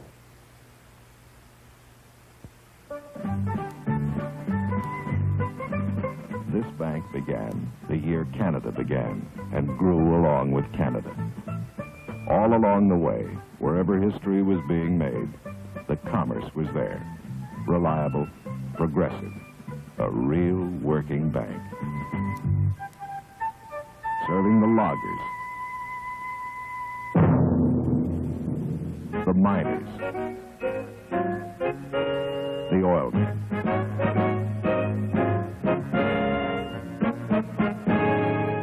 For example, the Commerce Oil Map in Calgary maintains an up-to-the-minute picture of who's drilling where, what's good, what's promising. An important service to customers at Canadian Imperial Bank of Commerce. Bank of Commerce, Bank of Commerce. One of the world's great banks.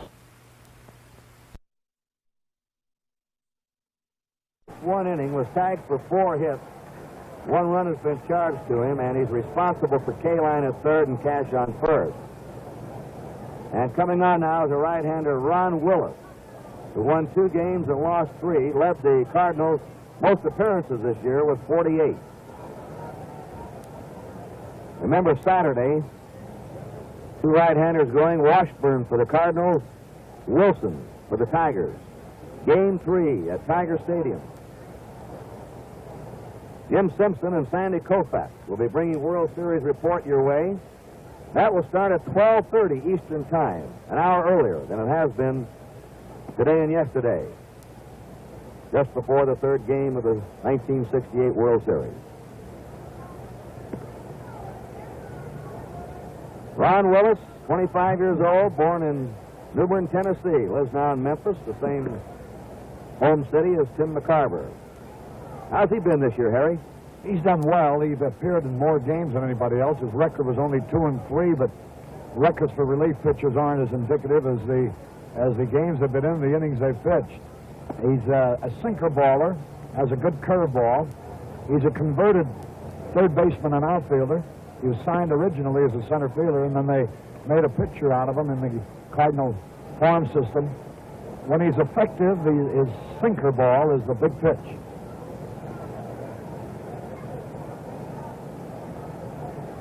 And with Willie Horton coming up first, they want to keep the ball down and hope that Horton will hit it on the ground. They don't want him to get the ball up in the air because they're jumping out of here pretty good today. At third base is Kaline. At first base is Cash. There's nobody out. Tigers trying to extend their lead to 5-1.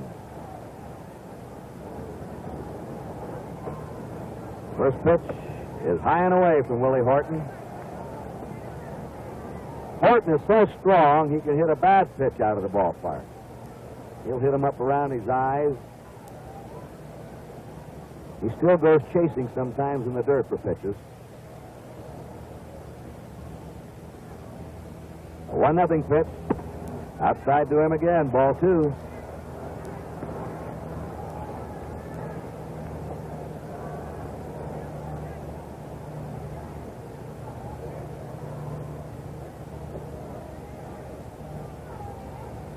Two balls and no strikes. The outfield set deep, well over toward left. 3-0. A left-handed batter's on deck, Jim Northrup.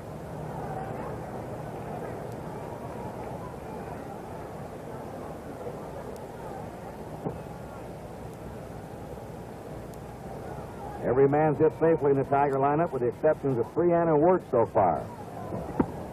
He walked him on 4 pitches. Tigers have the bases loaded, nobody out, and Jim Northrup.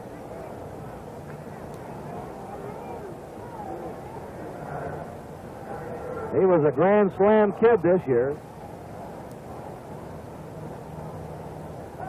He led the major leagues in Grand Slams with 4, and he had 2 in one game against Cleveland on June 24th. He also hit another Grand Slammer that week, the only player who's ever hit 3 Grand Slam home runs in 1 week during a season. Now they're set up for him. Strike. Kurt, some of the greatest of hitters have gone through their entire careers without hitting 3 Grand Slammers.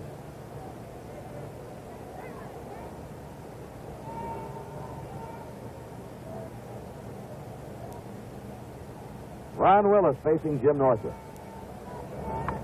And he taps it back to the pitcher's leg, stepping on second. Maxwell over to first for a double play, and in the score is Kaline. Northrup does not get credit for a run batted in. So Kaline's run makes it now 6-1. They went right through the legs of Northrup, but very alertly Maxwell out of the bag at second. Comes up with a double play.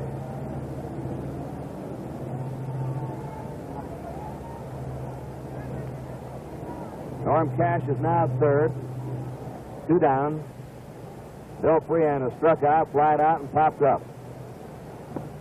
Breaking pitch away from him, a ball.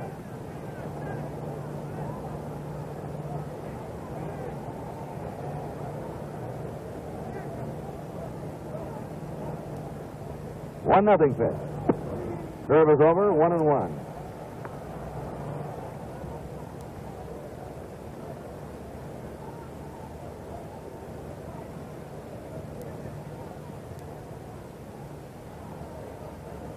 1-1 pitch. Low to him for a ball, 2-1.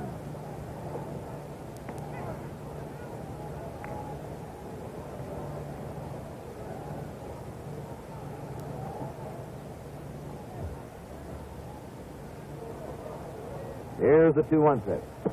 Low for 3-1 now. Donward is due up next if Freehan gets on. Tigers have 2 outs. Cash is at third.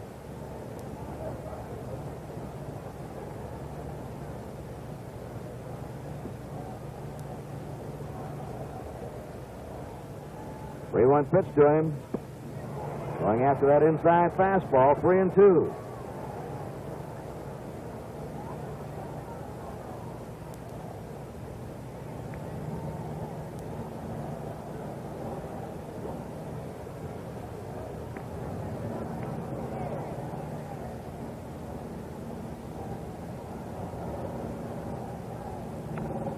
Just got a piece of it.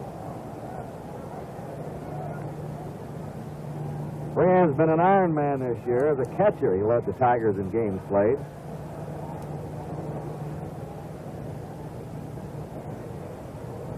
He gets hit a lot by pitchers. Set a new American League record this year. He was hit 24 times by pitch balls. Here's the 3-2 delivery. Struck him out on the curve, and that's all for the Tigers in the 7th. But they picked up another run on 2 hits. No errors, 1 left. At the end of 6 1/2, it's the Tigers 6 and the Cardinals 1.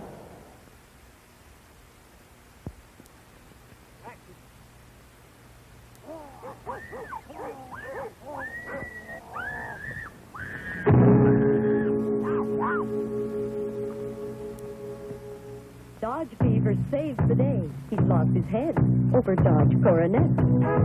Dodge Coronet, Design 69, proving it costs less than you'd think to go first class on a 117-inch wheelbase. Coronet, trim enough outside to handle quickly, easily, big enough inside to handle a crowd in comfort.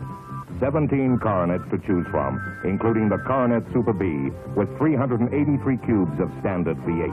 A wild new way to get Dodge Fever. Dodge is turning up the fever now. Get your cure for a new Dodge Fever now. Dodge Fever at your Dodge dealer. We pause briefly for station identification.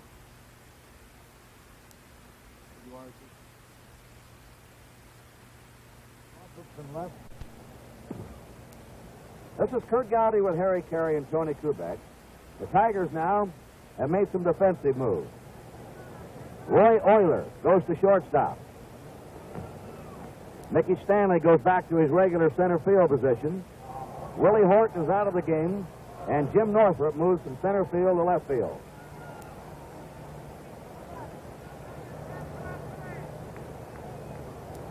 And Tim McCarver starts the last of the 7th for the Cardinals. No hits in 2 times. Both times grounding out to the infield. Hard ground ball rammed to Dick McAuliffe. 1 away.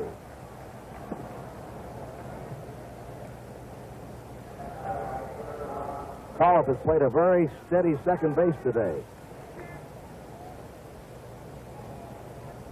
Ron Davis has struck out and flied out. Mickey Stanley certainly hasn't hurt the Tigers as a shortstop.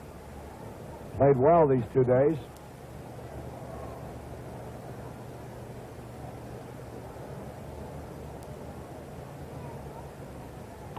Davis hits the fly ball out to Northrup and left.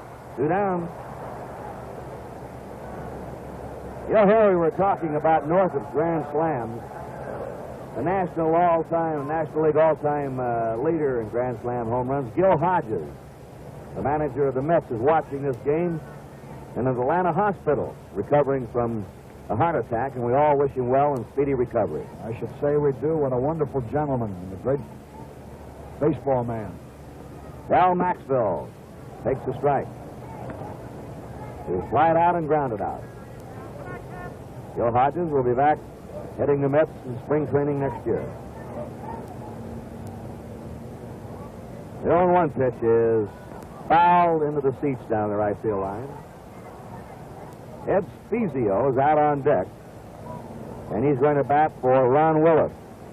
You know, Kurt, the close-ups that we've seen on Mickey Lolich, he doesn't look as if he's even broken a sweat.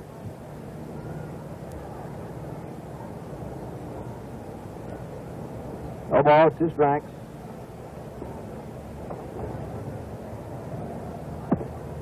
One and 2.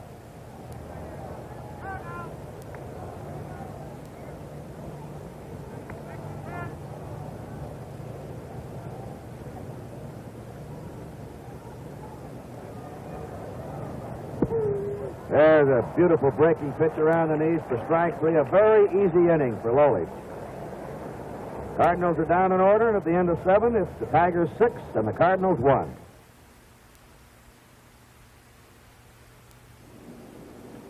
Wherever you are, whatever you're doing, feel confident. Stay dry with new Right Guard Antiperspirant, a completely new product from Right Guard. Right Guard Antiperspirant is a new defense against perspiration. It contains a tested agent that checks perspiration wetness. Feel confident.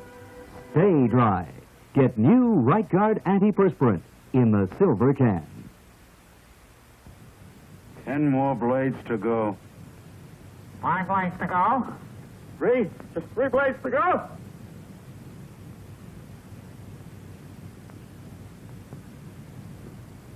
That's it. I used up all the old blades. Now I can use the new Gillette Super Stainless Steel blade with the miracle plastic coating on the edge. They say it's supposed to spoil you. The spoiler. We pause now for station identification. This is the CBC Television Network.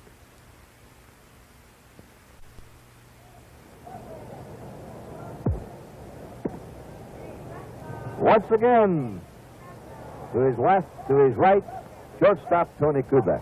Thank you, Kurt. We're down here talking to the commissioner's right-hand man, or one of them, Monty Irvin. Monty, congratulations on your new job.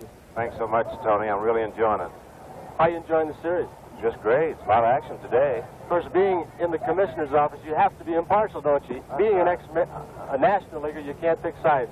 No, we're just rooting for good plays, and whoever wins this doesn't matter, just as long as it's a good game. Monty Irvin, thank you once again. Let's go on back upstairs right now. Don Wirth will be starting it off for the Tigers in the 8th inning. Don has popped up, walked twice. Lolich will be up behind him, and then the top of the order, McCullough. And Willis's fastballs for a strike.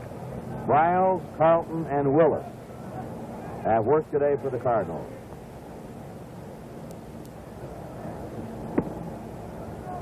One and one. Tigers had a home run by Horton in the 2nd, a home run by Lolich in the 3rd. They had 3 more in the 6th and another one in the 7th. Cardinals got their lone run in the 6th. Curve is outside to him. Ball 2, 2-1.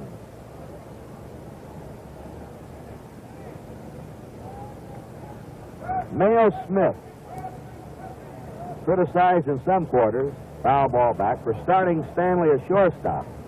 The way Stanley has played, Smith looks like a genius. It was a daring move, and it's paid off. At least it hasn't hurt. Stanley started a big double play there in the 6th to get Lolich and the Tigers out of a jam. Ball 3, but now Stanley's back in center field. Quite a ball player, Harry, that can come from center field into shortstop and go back there again. That's very, very unusual. Certainly shows a versatility which is not too common. 3-2 to Don Wirth. He's out. Willis' 2nd strikeout. Mickey Lolich. He should get a hand here for his fine pitching today, and he does.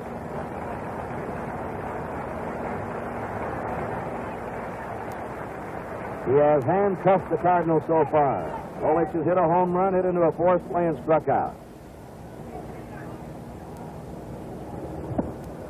The strike.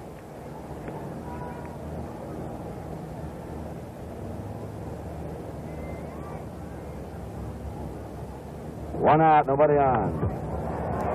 And there's his second hit. Lolich singles in the center. What a day he's having. Let's check it. Are you sure this isn't his birthday today? He's celebrating something. That's the 12th hit for the Tigers. The Cardinals have had 4. Dick McAuliffe, 2 hits and 4 times.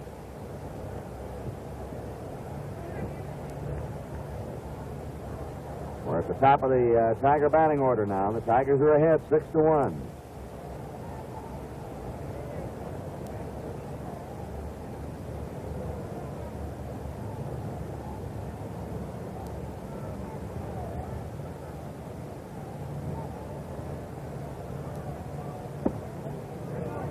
Blown away to him. Ball 1 to Dick McAuliffe.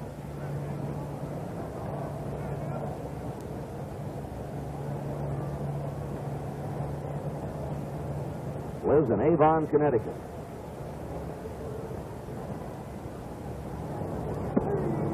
Fastball is through. Strike 1. 1-1 to McAuliffe.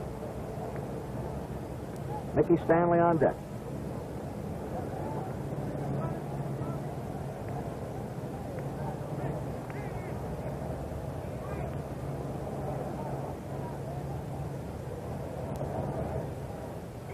A 1-1 pitch. 2-1. Remember, Saturday it's Ray Washburn, right-hander, going for the Cardinals, and Earl Wilson, a right-hander for the Tigers, with Gibson and McLean scheduled to come back against each other on Sunday.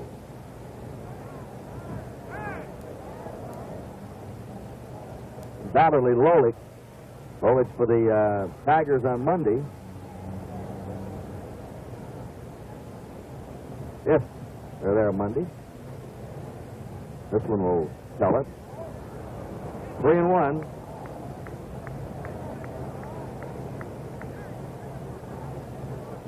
Probably Browse back again for the Cardinals, would you say, Harry?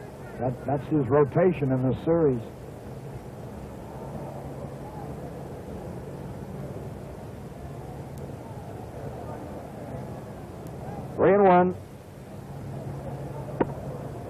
Olive walks.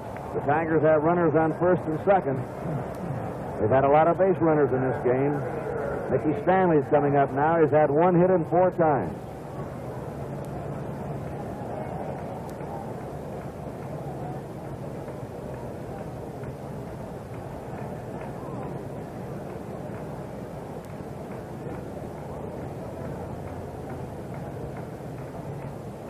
Playing Stanley straight away.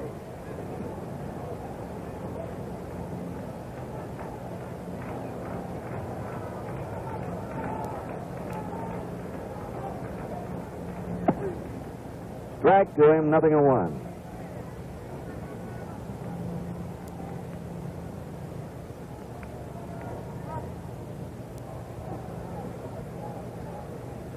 Crowd sitting back quietly. Their Cardinals are trailing by 5.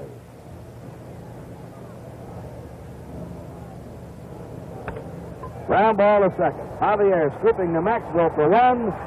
Great relay by Maxwell to get the double play. No runs, 1 hit, there were no errors, 1 left. And at the end of 7.5, it's the Tigers 6 and the Cardinals 1.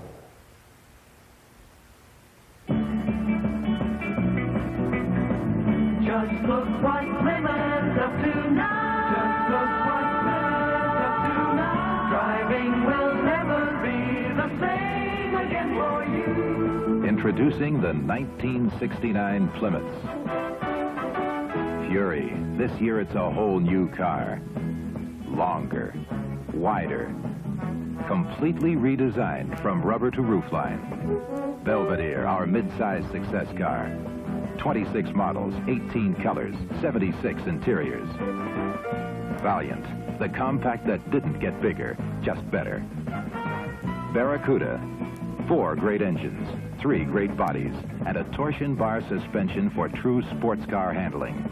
See what Plymouth's up to now at your Plymouth dealers. Just look what Plymouth's up to now.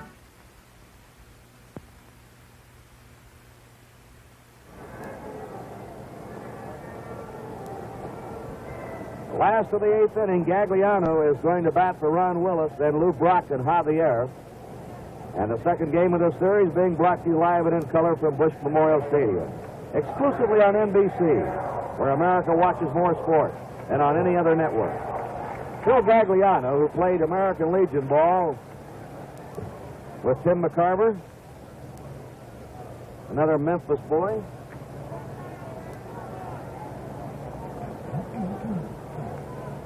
Going against Mickey Lolich. Gagliano hit .228 for the year. No homers, 13 runs batted in. Strike one. Mickey Lolich has been a superb left-handed starter today. He's allowed only 4 hits. They've all been singles. 2 of them infield hits. There's his breaking pitch for strike 2. He has walked 2. Mayo Smith, the Tiger manager, probably in the 8th inning today feeling much better than he did yesterday in the 8th inning. The 2-strike pitch. High with a fastball. Lolich has struck out 7. You know, he's right-handed. He writes right-handed, he eats right-handed, he does everything else except pitch. Right-handed. The 1-2 delivery. Let's see if Cash gets a play on this one. Can't quite. When he was a youngster, though, he fell off a motorcycle, injured himself. And while he was injured, he learned to write right-handed and to do everything right-handed. The Cardinals wish he were pitching right-handed. Maybe right-handed, he'd have him shut out, though. The 1-2 pitch. 2-2. He is shuttled in, Harry, the last couple of years in and out of the National Guard has hurt him. You know, he goes away on active duty, then comes back. May have cost the Tigers the pennant last year. The 2-2 pitch to Gagliano. Wide with that one. 3-2 now. These Cardinal fans are waiting for something to start here. Their team is trailing 6-1 in the last of the 8th.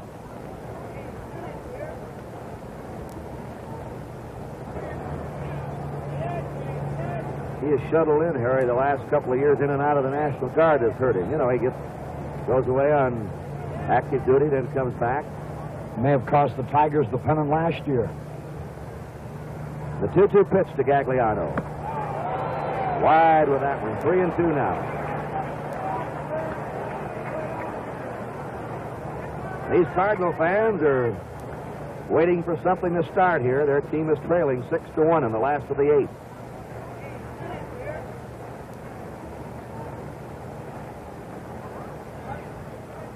Three and 2 count. Chopper hit the Word at third. Strong, accurate throw. Word seldom throws the ball away. 1 down.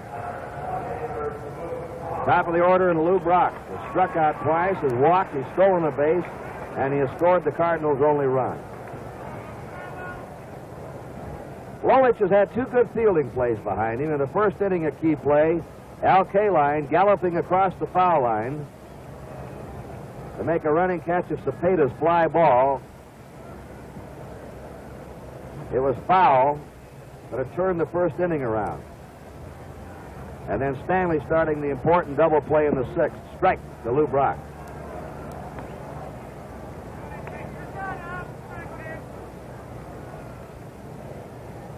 Playing Brock to the opposite field.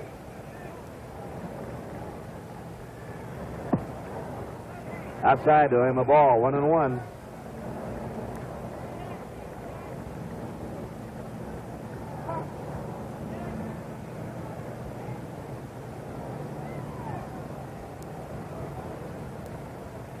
One pitch. Ball 2, 2-1 to Lou Brock.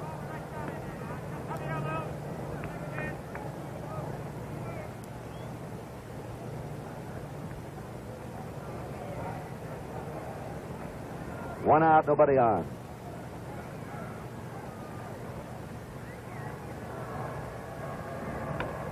Right back through the box. Base hit into center field.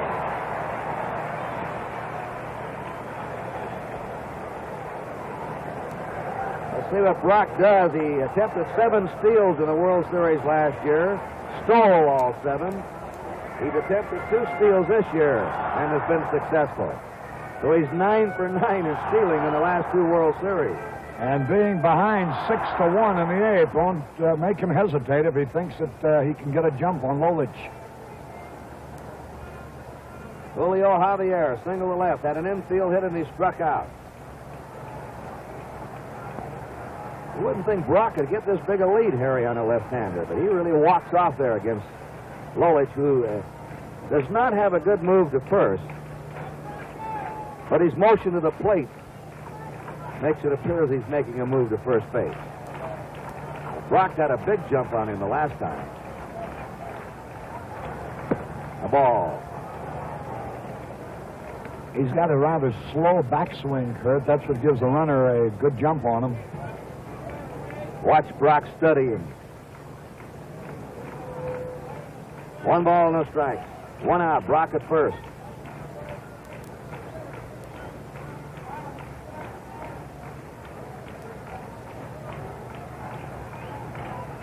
There's his move over. The Tigers are ahead 6-1. This is the last of the 8th inning.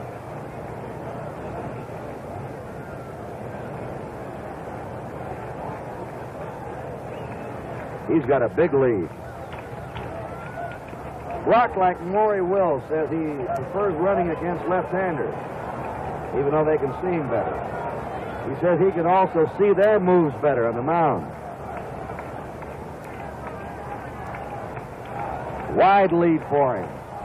Lolich drives him back.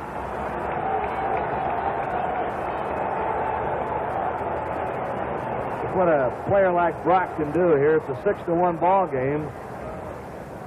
Yet now he has everybody stirred up. Whoa! They throw to Cash, and he's in the steal second. And they nearly threw the ball in the left field.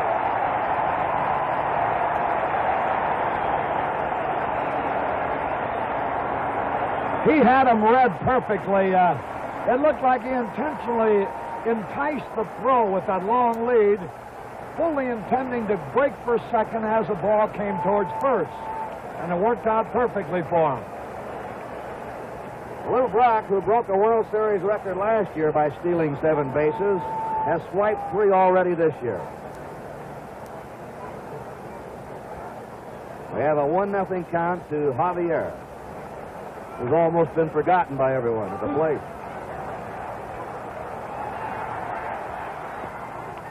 Ground ball hits to Don Wirt. He looks Brock back to second, throws to first, 2 down. And Kurt Flood will be up. When that ball was released by Mickey Lolich, you saw the shortstop Euler over at second base, and they had a big hole there on the left side of the infield. And that's exactly where Javier was trying to hit the ball, but pulled it too much towards third rather than short. You know, it's with the World Series resuming in Detroit in the 3rd game, I guess one of the greatest base runners in baseball history wore the Tiger uniform many years ago, Ty Cobb.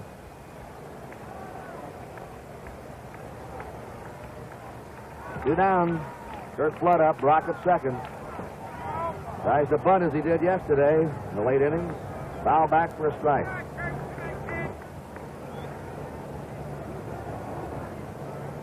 A fellow like Brock can sure fill the air with excitement.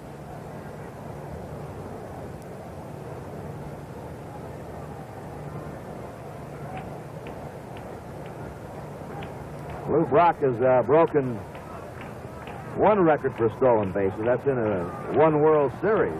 And he can shoot at another all-time stolen base record. Foul back. The all-time record for most stolen bases in World Series competition is held by Eddie Collins. He played in 6 World Series and stole 14 bases. Brock has now stolen 10. This is his 3rd series. No balls, 2 strikes to Kurt Flood. 2 down, Brock at second. 1 ball, 2 strikes.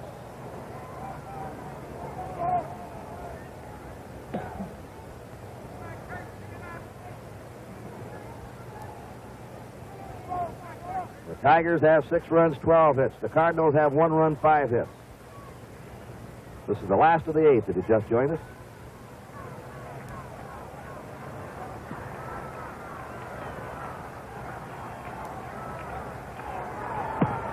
And he struck him out on that sinking fastball.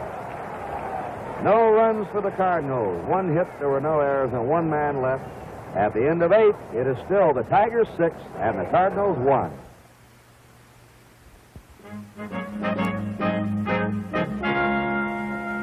In this remote part of Canada, people depend on the river. And by river, regularly as clockwork, Canadian Imperial Bank of Commerce brings banking service to them.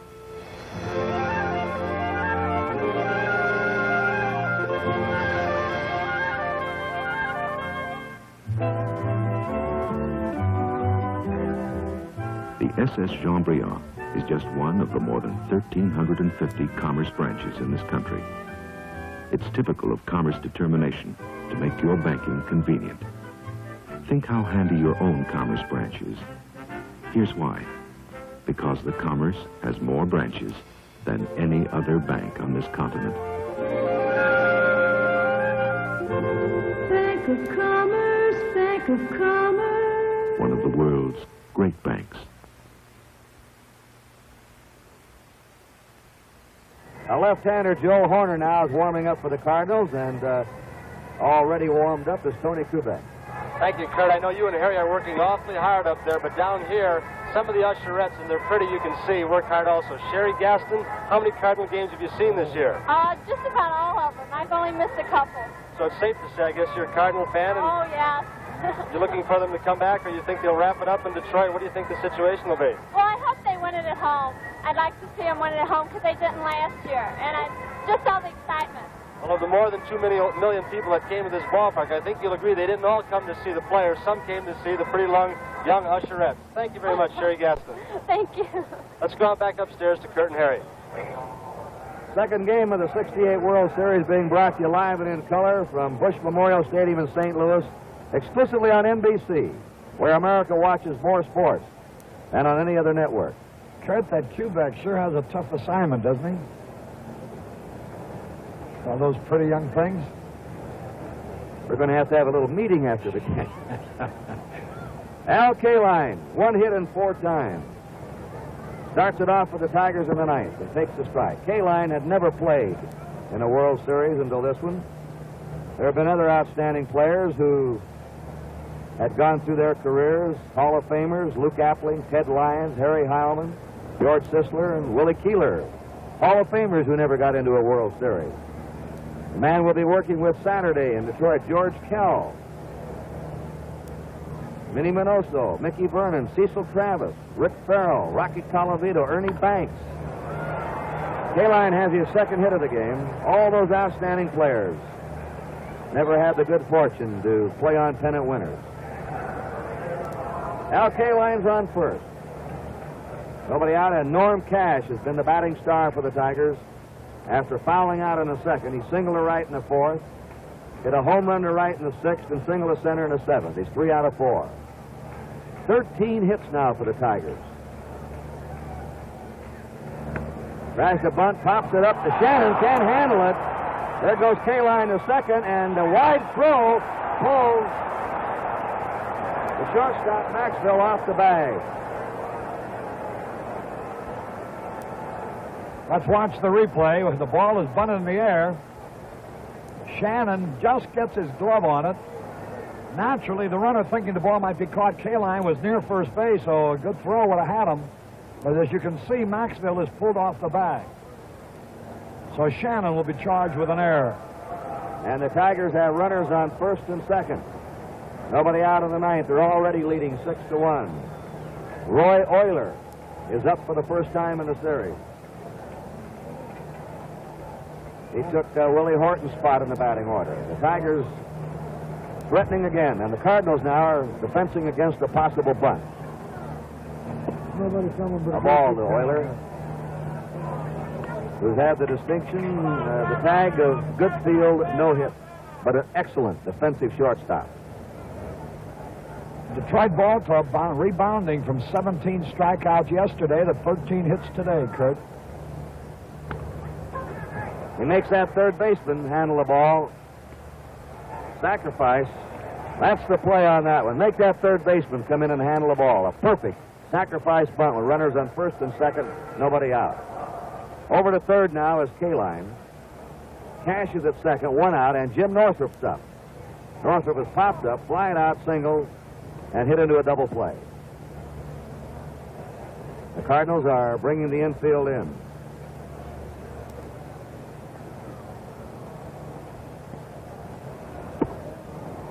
Ripping away at the fastball. Tigers had a hit in the second, 2 hits in the third, a hit in the fourth, a hit in the fifth, 4 hits in the sixth, 2 in the seventh, 1 in the eighth, and another single here in the ninth. The only inning they failed to hit was the first. Strike 2 on a fastball by Joe Horner. Horner had an odd record. He won 8 games, all extra inning games.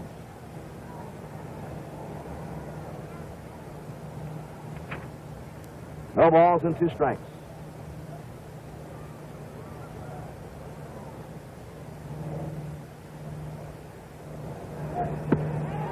He got him on 3 pitches. Northrup's out.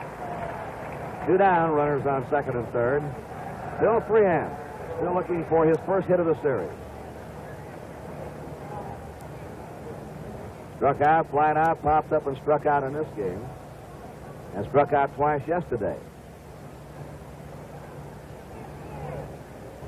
They're going to put him on with first base open and pitch to Don Wirt, who follow Freehan.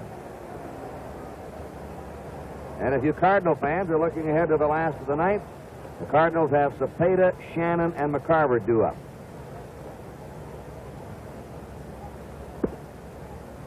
3-0 now to Freehan.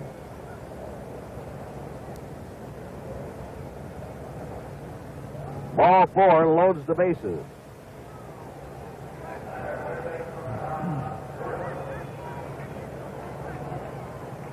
Tigers have received 5 walks today. 13 hits. 3 homers. Don Wirt has popped up, walked twice, and struck out.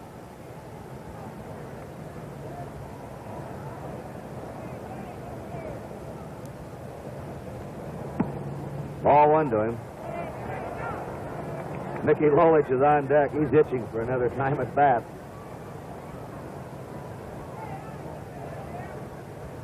He'll be talking more about his hitting and his pitching, Harry, with a home run and a single today. Foul back.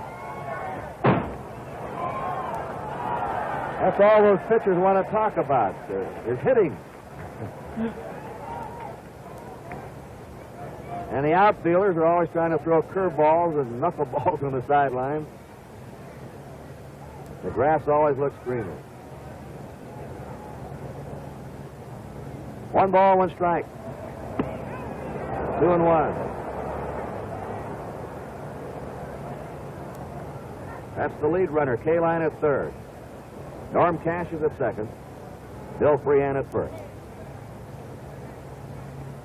2 outs in the top of the ninth, 6-1 Tigers.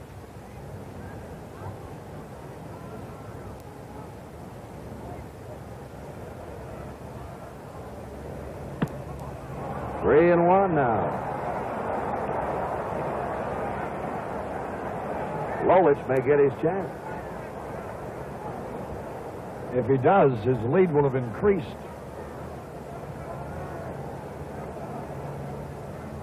Joel Horner behind Don Wirt, 3-1 with the bases loaded.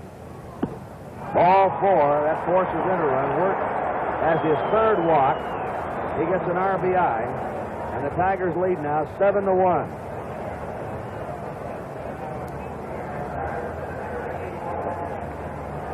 Slugging Mickey Lolich steps in with a home run in the 3rd. He hit into a force play in the 5th, struck out in the 6th, and singled in the 8th. And he gets a good hand from the fence. Ball 1. He hasn't been as overpowering as Gibson was yesterday, who is, but he's been a superb pitcher.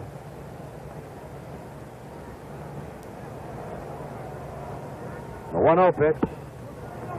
Ball 2 to him, 2-0. The base is still loaded, 2 down. Carver decides he'll have a talk with Horner. Billy Muffet, the pitching coach, is out.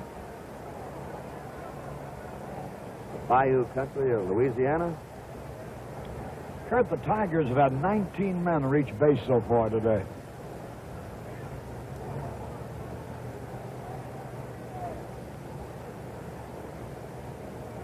Two balls, no strikes.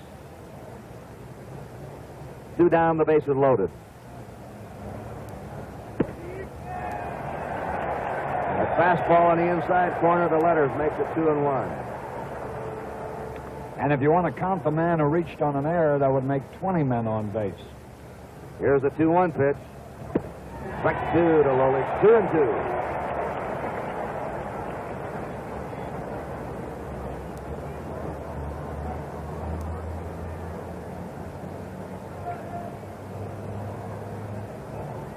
Two pitch. 3-2. 2 down. Runners will be going on the pitch. K-line, Cash. Or check that. Cash, Freehan, and Word on the bases. There they go. Ball 4. Lolich gets his second run batted in. Lolich has now been on base 3 times. 3 walks in a row. Is now 8-1 in favor of the Tigers, and McAuliffe's up at the top of the order. I don't suppose the scouting report was right on Lolich. I don't believe they discussed his hitting too much.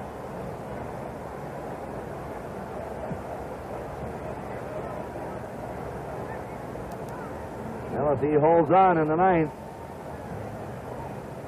he will be the man of the night in the Motor City, and the Tigers return home tonight. Dick McAuliffe is Dick. Ball 1 to him. And Horner is wild here. That's unusual for him. Control is his greatest asset. McAuliffe is the 8th batter up here in the 9th inning for the Tigers.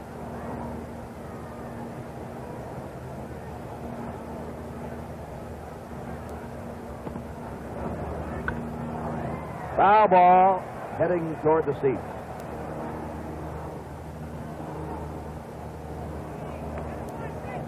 Remember an earlier start on Saturday. 12:30 Eastern Time, 11:30 Central, 10:30 in the Rockies.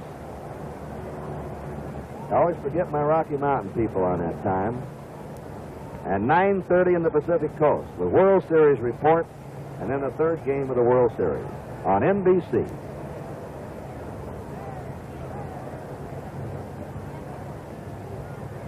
One ball, 1 strike. High fly down the right field line. Ron Davis chasing it in foul territory.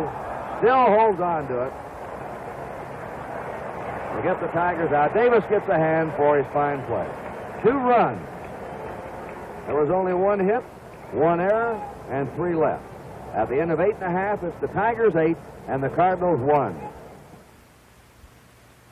A truck is a truck, right? Wrong. 69 Dodge and Fargo trucks are sport trucks. Here, take a look. New cushion beam suspension. Chrysler took the elastic off the bankroll to completely re-engineer the suspension and steering on Dodge and Fargo pickup trucks.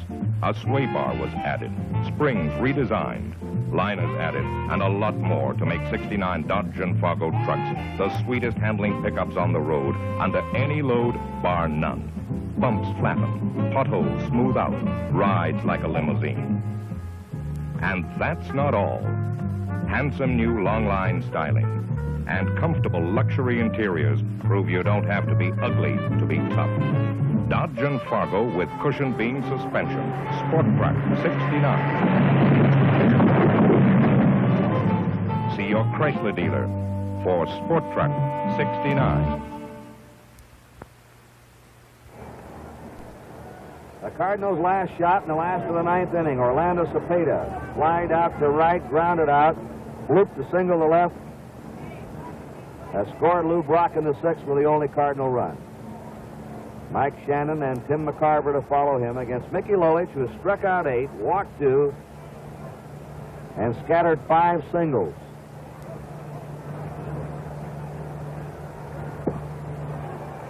No balls, 1 strike.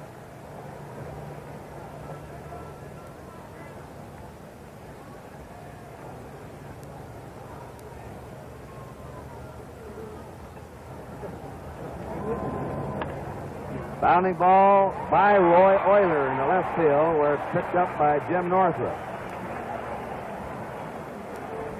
Spada has his second hit of the game. That's base hit number 6 for the Cardinals.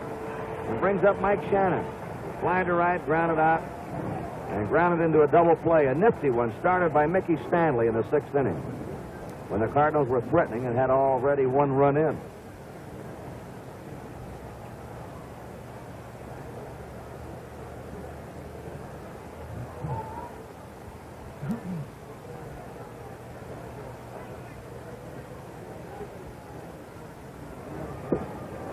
Gave him the breaking pitch for a strike. Stanley is playing Shannon deep in the left center. And Northrop back deep in left, shading the line. The 0-1 pitch. Another breaking pitch. That one got away with that one. It hung up there high. 0-2. Lolich has been using a sinking fastball, breaking pitches, mixing them up. Just moving that ball around, in and out, up and down. And he's much quicker than he looks in the stands. Sneaky fast. Just topped it. No balls, 2 strikes.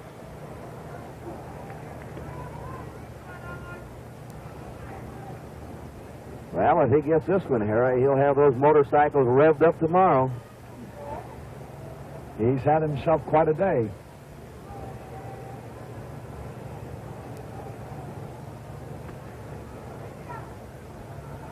Orlando Cepeda's at first. Nobody out. Last of the ninth. 8-1. The Tigers are leading. Didn't miss by much. 1-2.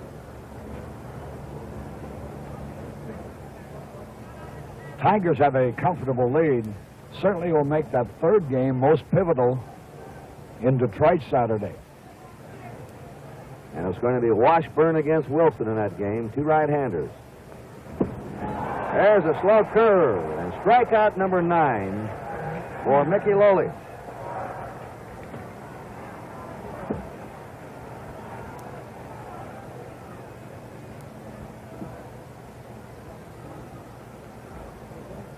Tim McCarver has gone 0 for 3.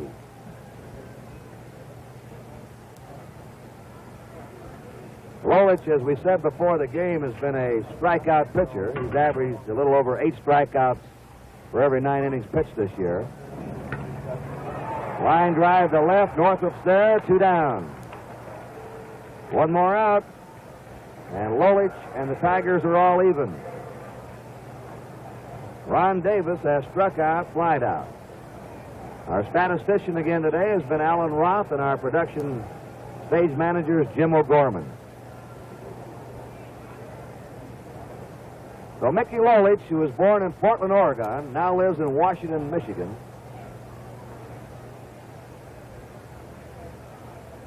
Trying to nail down this final out. Cepeda's on first, 2 down. A strike.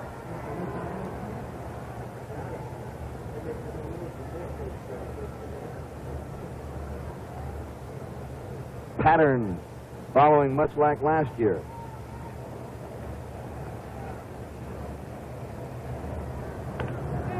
A pop-up down the right field line. Cash has room. That's it. And the Tigers have evened the series. Lolich waiting on the mound for Cash to bring him the ball.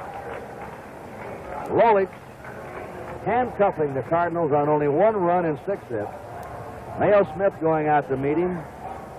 Tony Cuccinella. There's Mayo Smith shaking his hand. And the final score, the Tigers 8 runs, 13 hits, and 1 error. The Cardinals had 1 run, 6 hits, and 1 error.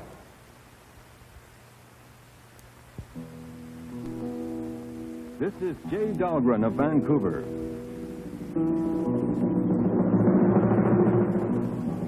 She, along with others like Abigail Hoffman, Irene Piotrowski, Elaine Tanner, and Beverly Boys, is a member of Canada's Women's Olympic team. Canada's best athletes compete at Mexico City for the 1968 Summer Olympics in everything from track and field to swimming and diving, from rowing to gymnastics, from boxing to horse jumping. You'll be able to watch the best in Canada match strength and speed against the best in the world as CBC Television brings you complete and exclusive coverage of the 1968 Olympics direct from Mexico. Watch the action on CBC Television, your Olympic network.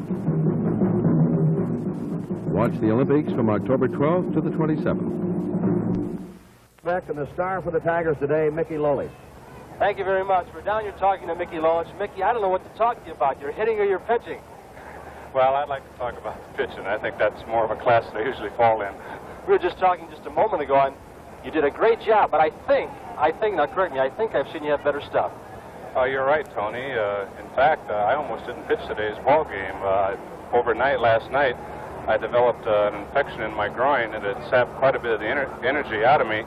And I was expected to pitch 5 or 6 innings, then somebody come in and take over for me. That is, if I started for a little while there. I wasn't even going to start today's ball game because I wasn't feeling strong at all. Well, luckily for the Tigers and Mayo Smith, you came around. What about your hitting? Let's talk about the home run. I noticed when you got down to first base, you almost tripped over the bag. You didn't know which way to go. You didn't know what to do, did you? No, I didn't. This is the first home run I have ever hit in my life in professional baseball, much less the major leagues. And when I hit the ball, I knew I hit the ball good, but I didn't know how high I hit it. And I was watching the left fielder go back, and just as I got to the base, I noticed he couldn't go any farther, and all of a sudden I heard the roar come up from the stands. And I'll admit, I was looking at the ball, and I stepped right over the top of first base and had to come back and touch it. Today, Mickey, of course, the Cardinals couldn't do much with you, but you sure must have some respect for them. Who impresses you? What about their strong points? What about the next time you face them? Well, I'll have to go along with Lou Brock and his base stealing. I thought I had him picked off that last time, and he sort of outran the ball to second base. So I'm quite impressed with his speed, and I'm also very impressed with Tim McCarver against left-handed pitching. Generally, you find a left-hander has a tendency to give a little bit on me because I do drop down, but he was in there swinging the bat real good, and I was quite impressed with him. And also Orlando Cepeda. I threw a lot of good sinking fastballs, which a lot of guys will swing over the top of, but he hit them right on the button, and he got a couple of base hits out of it and hit the ball real hard all day. Mickey Lolich, congratulations again, both hitting and pitching. Nice seeing you. Okay, Tony, thank you. I'm going to talk to your shortstop now. Thank you so much, Mickey. Mickey Stanley, come on in here. Mick, I don't know, they've been saying, watch out. You.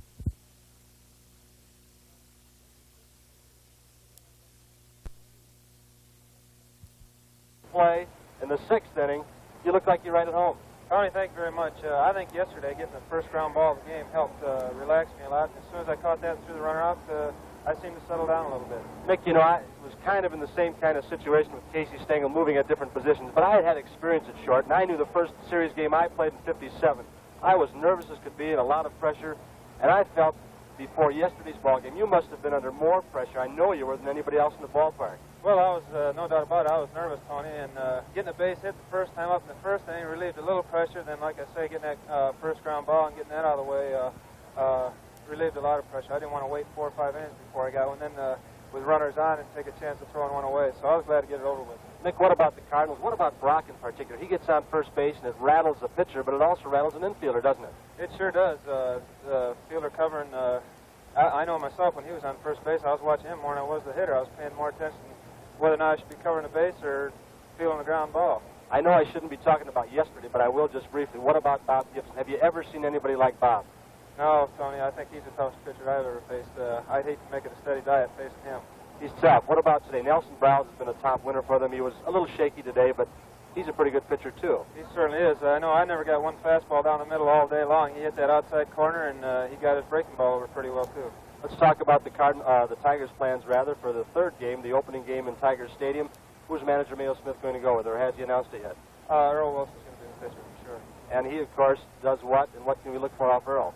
Well, Earl's a control pitcher, just like Mickey Loach. He's got a pretty good fastball and keeps the ball down. He gets his breaking ball over at all times, and Earl helps himself with the bat, too.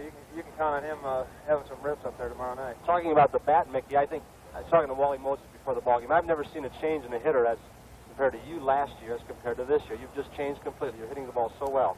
Thank you, Tony. A lot of hard work, a lot of depressing moments, but I think the big thing that helped me is Wally got me to shorten up my swing, short, quick stroke instead of a long, slow stroke. Mickey Stanley, heck of a job at shortstop and center field at the end of the ballgame. We'll see you in Detroit. Thank you, Tony. Now let's go on back upstairs. All right, it's 8-1, the final score. And Harry Carey, we were talking about the pattern this year, about the same as last year. You'll remember Gibson won the opening game, beating the Red Sox at Boston. Then Lombard came back in the second game with a one-hitter and beat the Cardinals 5-0. Lolich coming back for the Tigers today to get them even, and now they move on to Detroit. But Lolich did the job the way Lombard did it last year for Boston. He certainly did that. He was an outstanding pitcher today. And I'll tell you something, Kurt, the Cardinals must know now they're in for a tough series because this is a good Detroit ball club.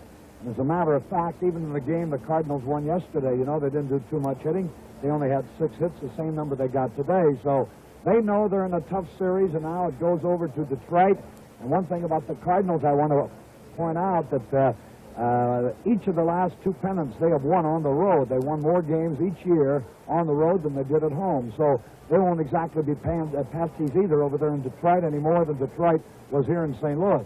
These are 2 good ball clubs. It's going to be a tough series, and I don't know, your guess is as good as mine as to who's going to win it. Well, a lot of people, of course, you always favor the home park, but a lot of people think the Tigers will have the big edge in Tiger Stadium because of their superior power, but some of the Cardinals, McCarver, Brock, are going to like those short right field seats there, too. I think particularly that fellow like Cepeda and Shannon, and Javier becomes a home run threat in the Detroit ball club. It's a big ball game Saturday, Kurt, with Earl Wilson and Ray Washburn. All right, let's go back to Tony again. Thank you, Kurt. I think my impressions of both ball teams, as a matter of fact, you got to look out for Brock. He's going to show them again up in Detroit, but the Tigers have come back. They're doing something they've done all year long, something that we talked about with Mayor Kavanaugh early in the ballgame and during the ballgame. They bounce back. They don't give up. They're runs behind. They've got the power to come back. They did it again today. Looking forward to a great series. 7 games, I think. Hopefully 7 games. I think it's going to be a close one. Let's go on back upstairs right now.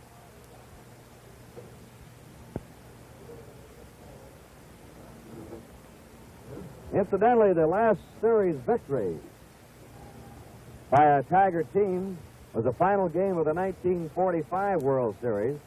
That was at Chicago when the Tigers beat the Cubs 9-3, and a left-hander by the name of Hal Newhouser pitched the complete game for the Tigers.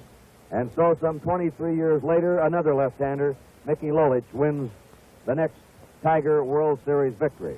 Well, they're all even at 1 apiece. It was the Tigers completely dominating the day with 3 homers. They had 13 hits, and they win it easy 8-1. It'll be Washburn, a right-hander, and also Wilson, a right-hander, the 2 starting pitchers in Detroit on Saturday afternoon. So now this is Kurt Gowdy on behalf of Harry Carey and Tony Kubek, bidding you good afternoon from Bush Memorial Stadium. And this game is authorized under television rights granted by Major League Baseball solely for the entertainment of our audience. And any publication, reproduction, or other use of the pictures, descriptions, and accounts of this game without the express written consent of the Commissioner's office is prohibited. So don't forget to join Jim Simpson and Sandy Koufax again Saturday at 12:30. That's 12:30 Eastern Time for World Series report. And right after that will be Game 3 of the World Series. The second game of the 1968 World Series has been brought to you by Chrysler Canada Limited and the Dodge, Plymouth, Roots, and Simca dealers who sell the quality engineered cars and trucks by Chrysler. By the more than 1,350 branches in Canada of the Imperial Bank of Commerce, and by Gillette, makers of new foamy lemon lime shave cream and the new Techmatic adjustable razor.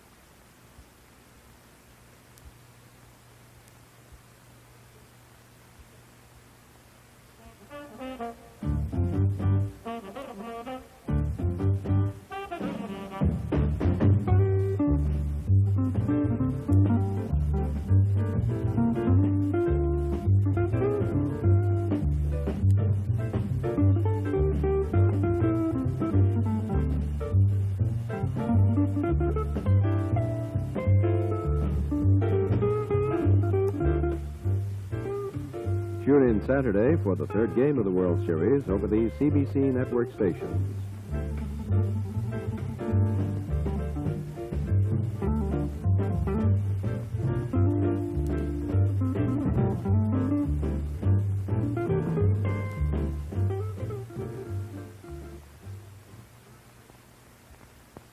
For the remainder